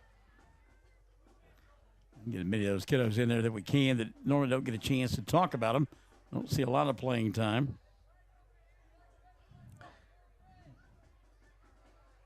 Aiden Morrison is coming to the ball game. 5'11", 160, playing that middle linebacker position. 30 seconds remaining. Turtle, third down and forever. Got forever to throw the football. Chased. Skinner giving him chase. And Anderson, a little hop step. He'll run over Reisner, keep his feet, run in a couple of other people, and then get smoked at the 25-yard line. Ali Rivera, a big-time hit at the 25 after Anderson had run over a couple of would-be tacklers. Flag at the end of the play. May have been a little chatter after all was said and done. 16.8 remaining. Dead ball foul, personal foul called on against Mangum. the Mangum Tigers. 16 seconds left. 64-14 our score. Turtle Anderson refuses to go quietly into the night. A couple of more plays in his arsenal. Anderson with time, now flushed from the pocket, being chased. Kendall giving chase. Anderson throws into the end zone, incomplete. Stops the clock with 6.7 remaining. They had to haul for the chain gang. They hadn't made it down yet. I noticed that. 6.7 seconds left. Oh. It's just keep on going. It's been one of those nights. Now the officials got to get together and talk. They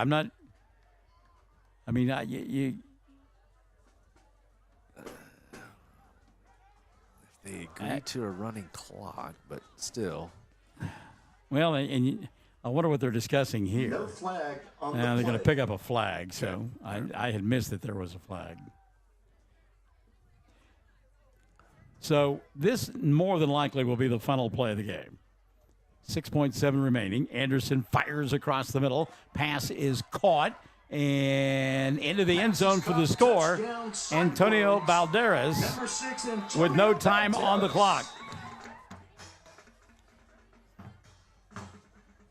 And they're untangling bodies at about the 5-yard line, and why not? Another flag on the play.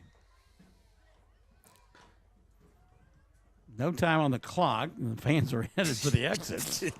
When Dean said that. Yeah. I mean, they just. So we've got a call against Snyder. Injury. That I believe will wave off the touchdown. While in the meantime, they continue to tend to the young man for Mangum, who was hurt on the play.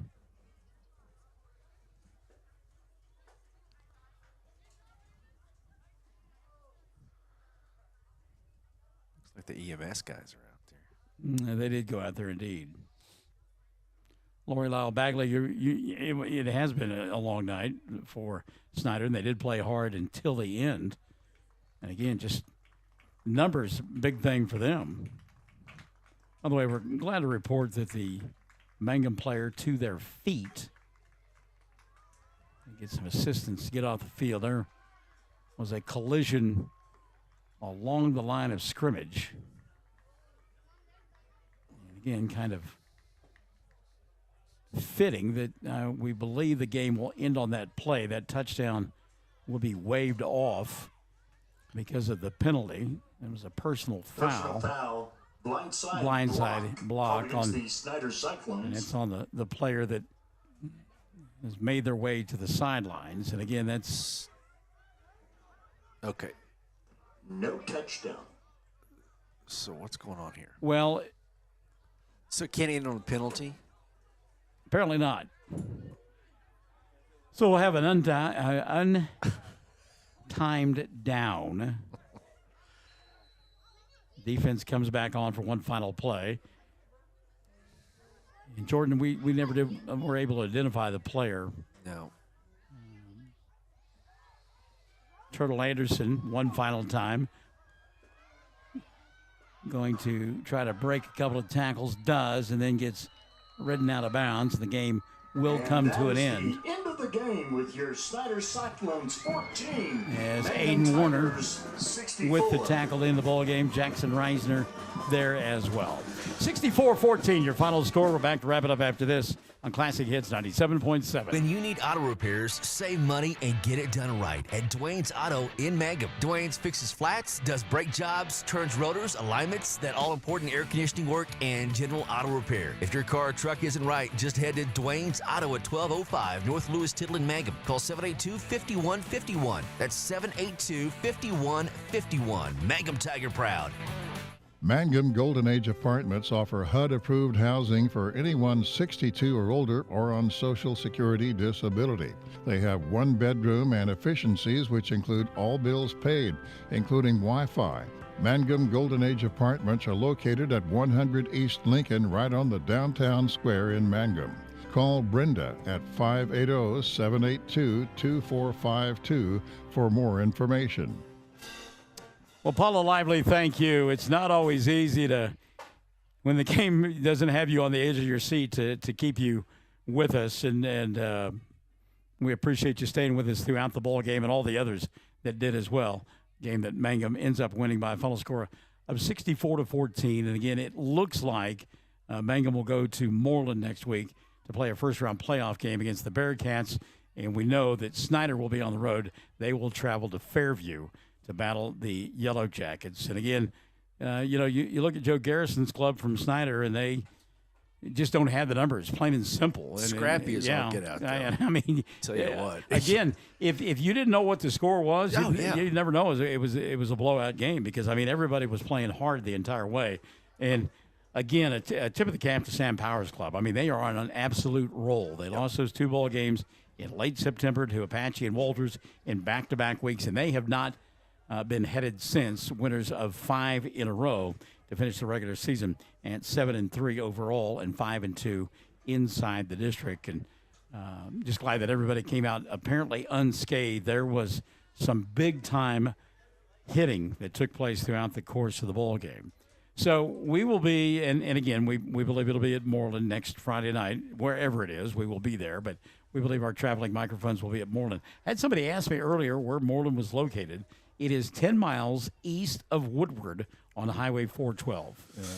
Yes, sir. Probably the easiest way from Mangum, I would say, would be to, travel through Clinton and go that way? Yeah. Get up towards Sealing and then go back to your west. Yep. Or you can go to Woodward and then, as I said, go 10 miles to the east on Highway 412. Yep. It may take them up through Hammond if people are map questing it. Yeah. Coming from Mangum, but well, that's true. I didn't think about that. Probably that's probably the quickest. You go through Hammond, Lady, Camargo, home of Bob Ward, Visai, make your way to Woodward, and then take a right and there you go. Head towards Kansas. Oh, okay, Toto. I guess we'll do that. Fall back. Remember to do that. Well, thank God. Daylight savings time. Yeah, we do have an extra hour coming up. I need it. Okay, very good. Yeah. All right, well, we appreciate everybody. Lori Lyle, Bagley, indeed, safe travels to all. And again, thanks for joining us tonight on our broadcast. We appreciate it. Look forward to next Friday night on the road. The playoffs begin. It'll be a Veterans Day affair on Classic Hits 97.7.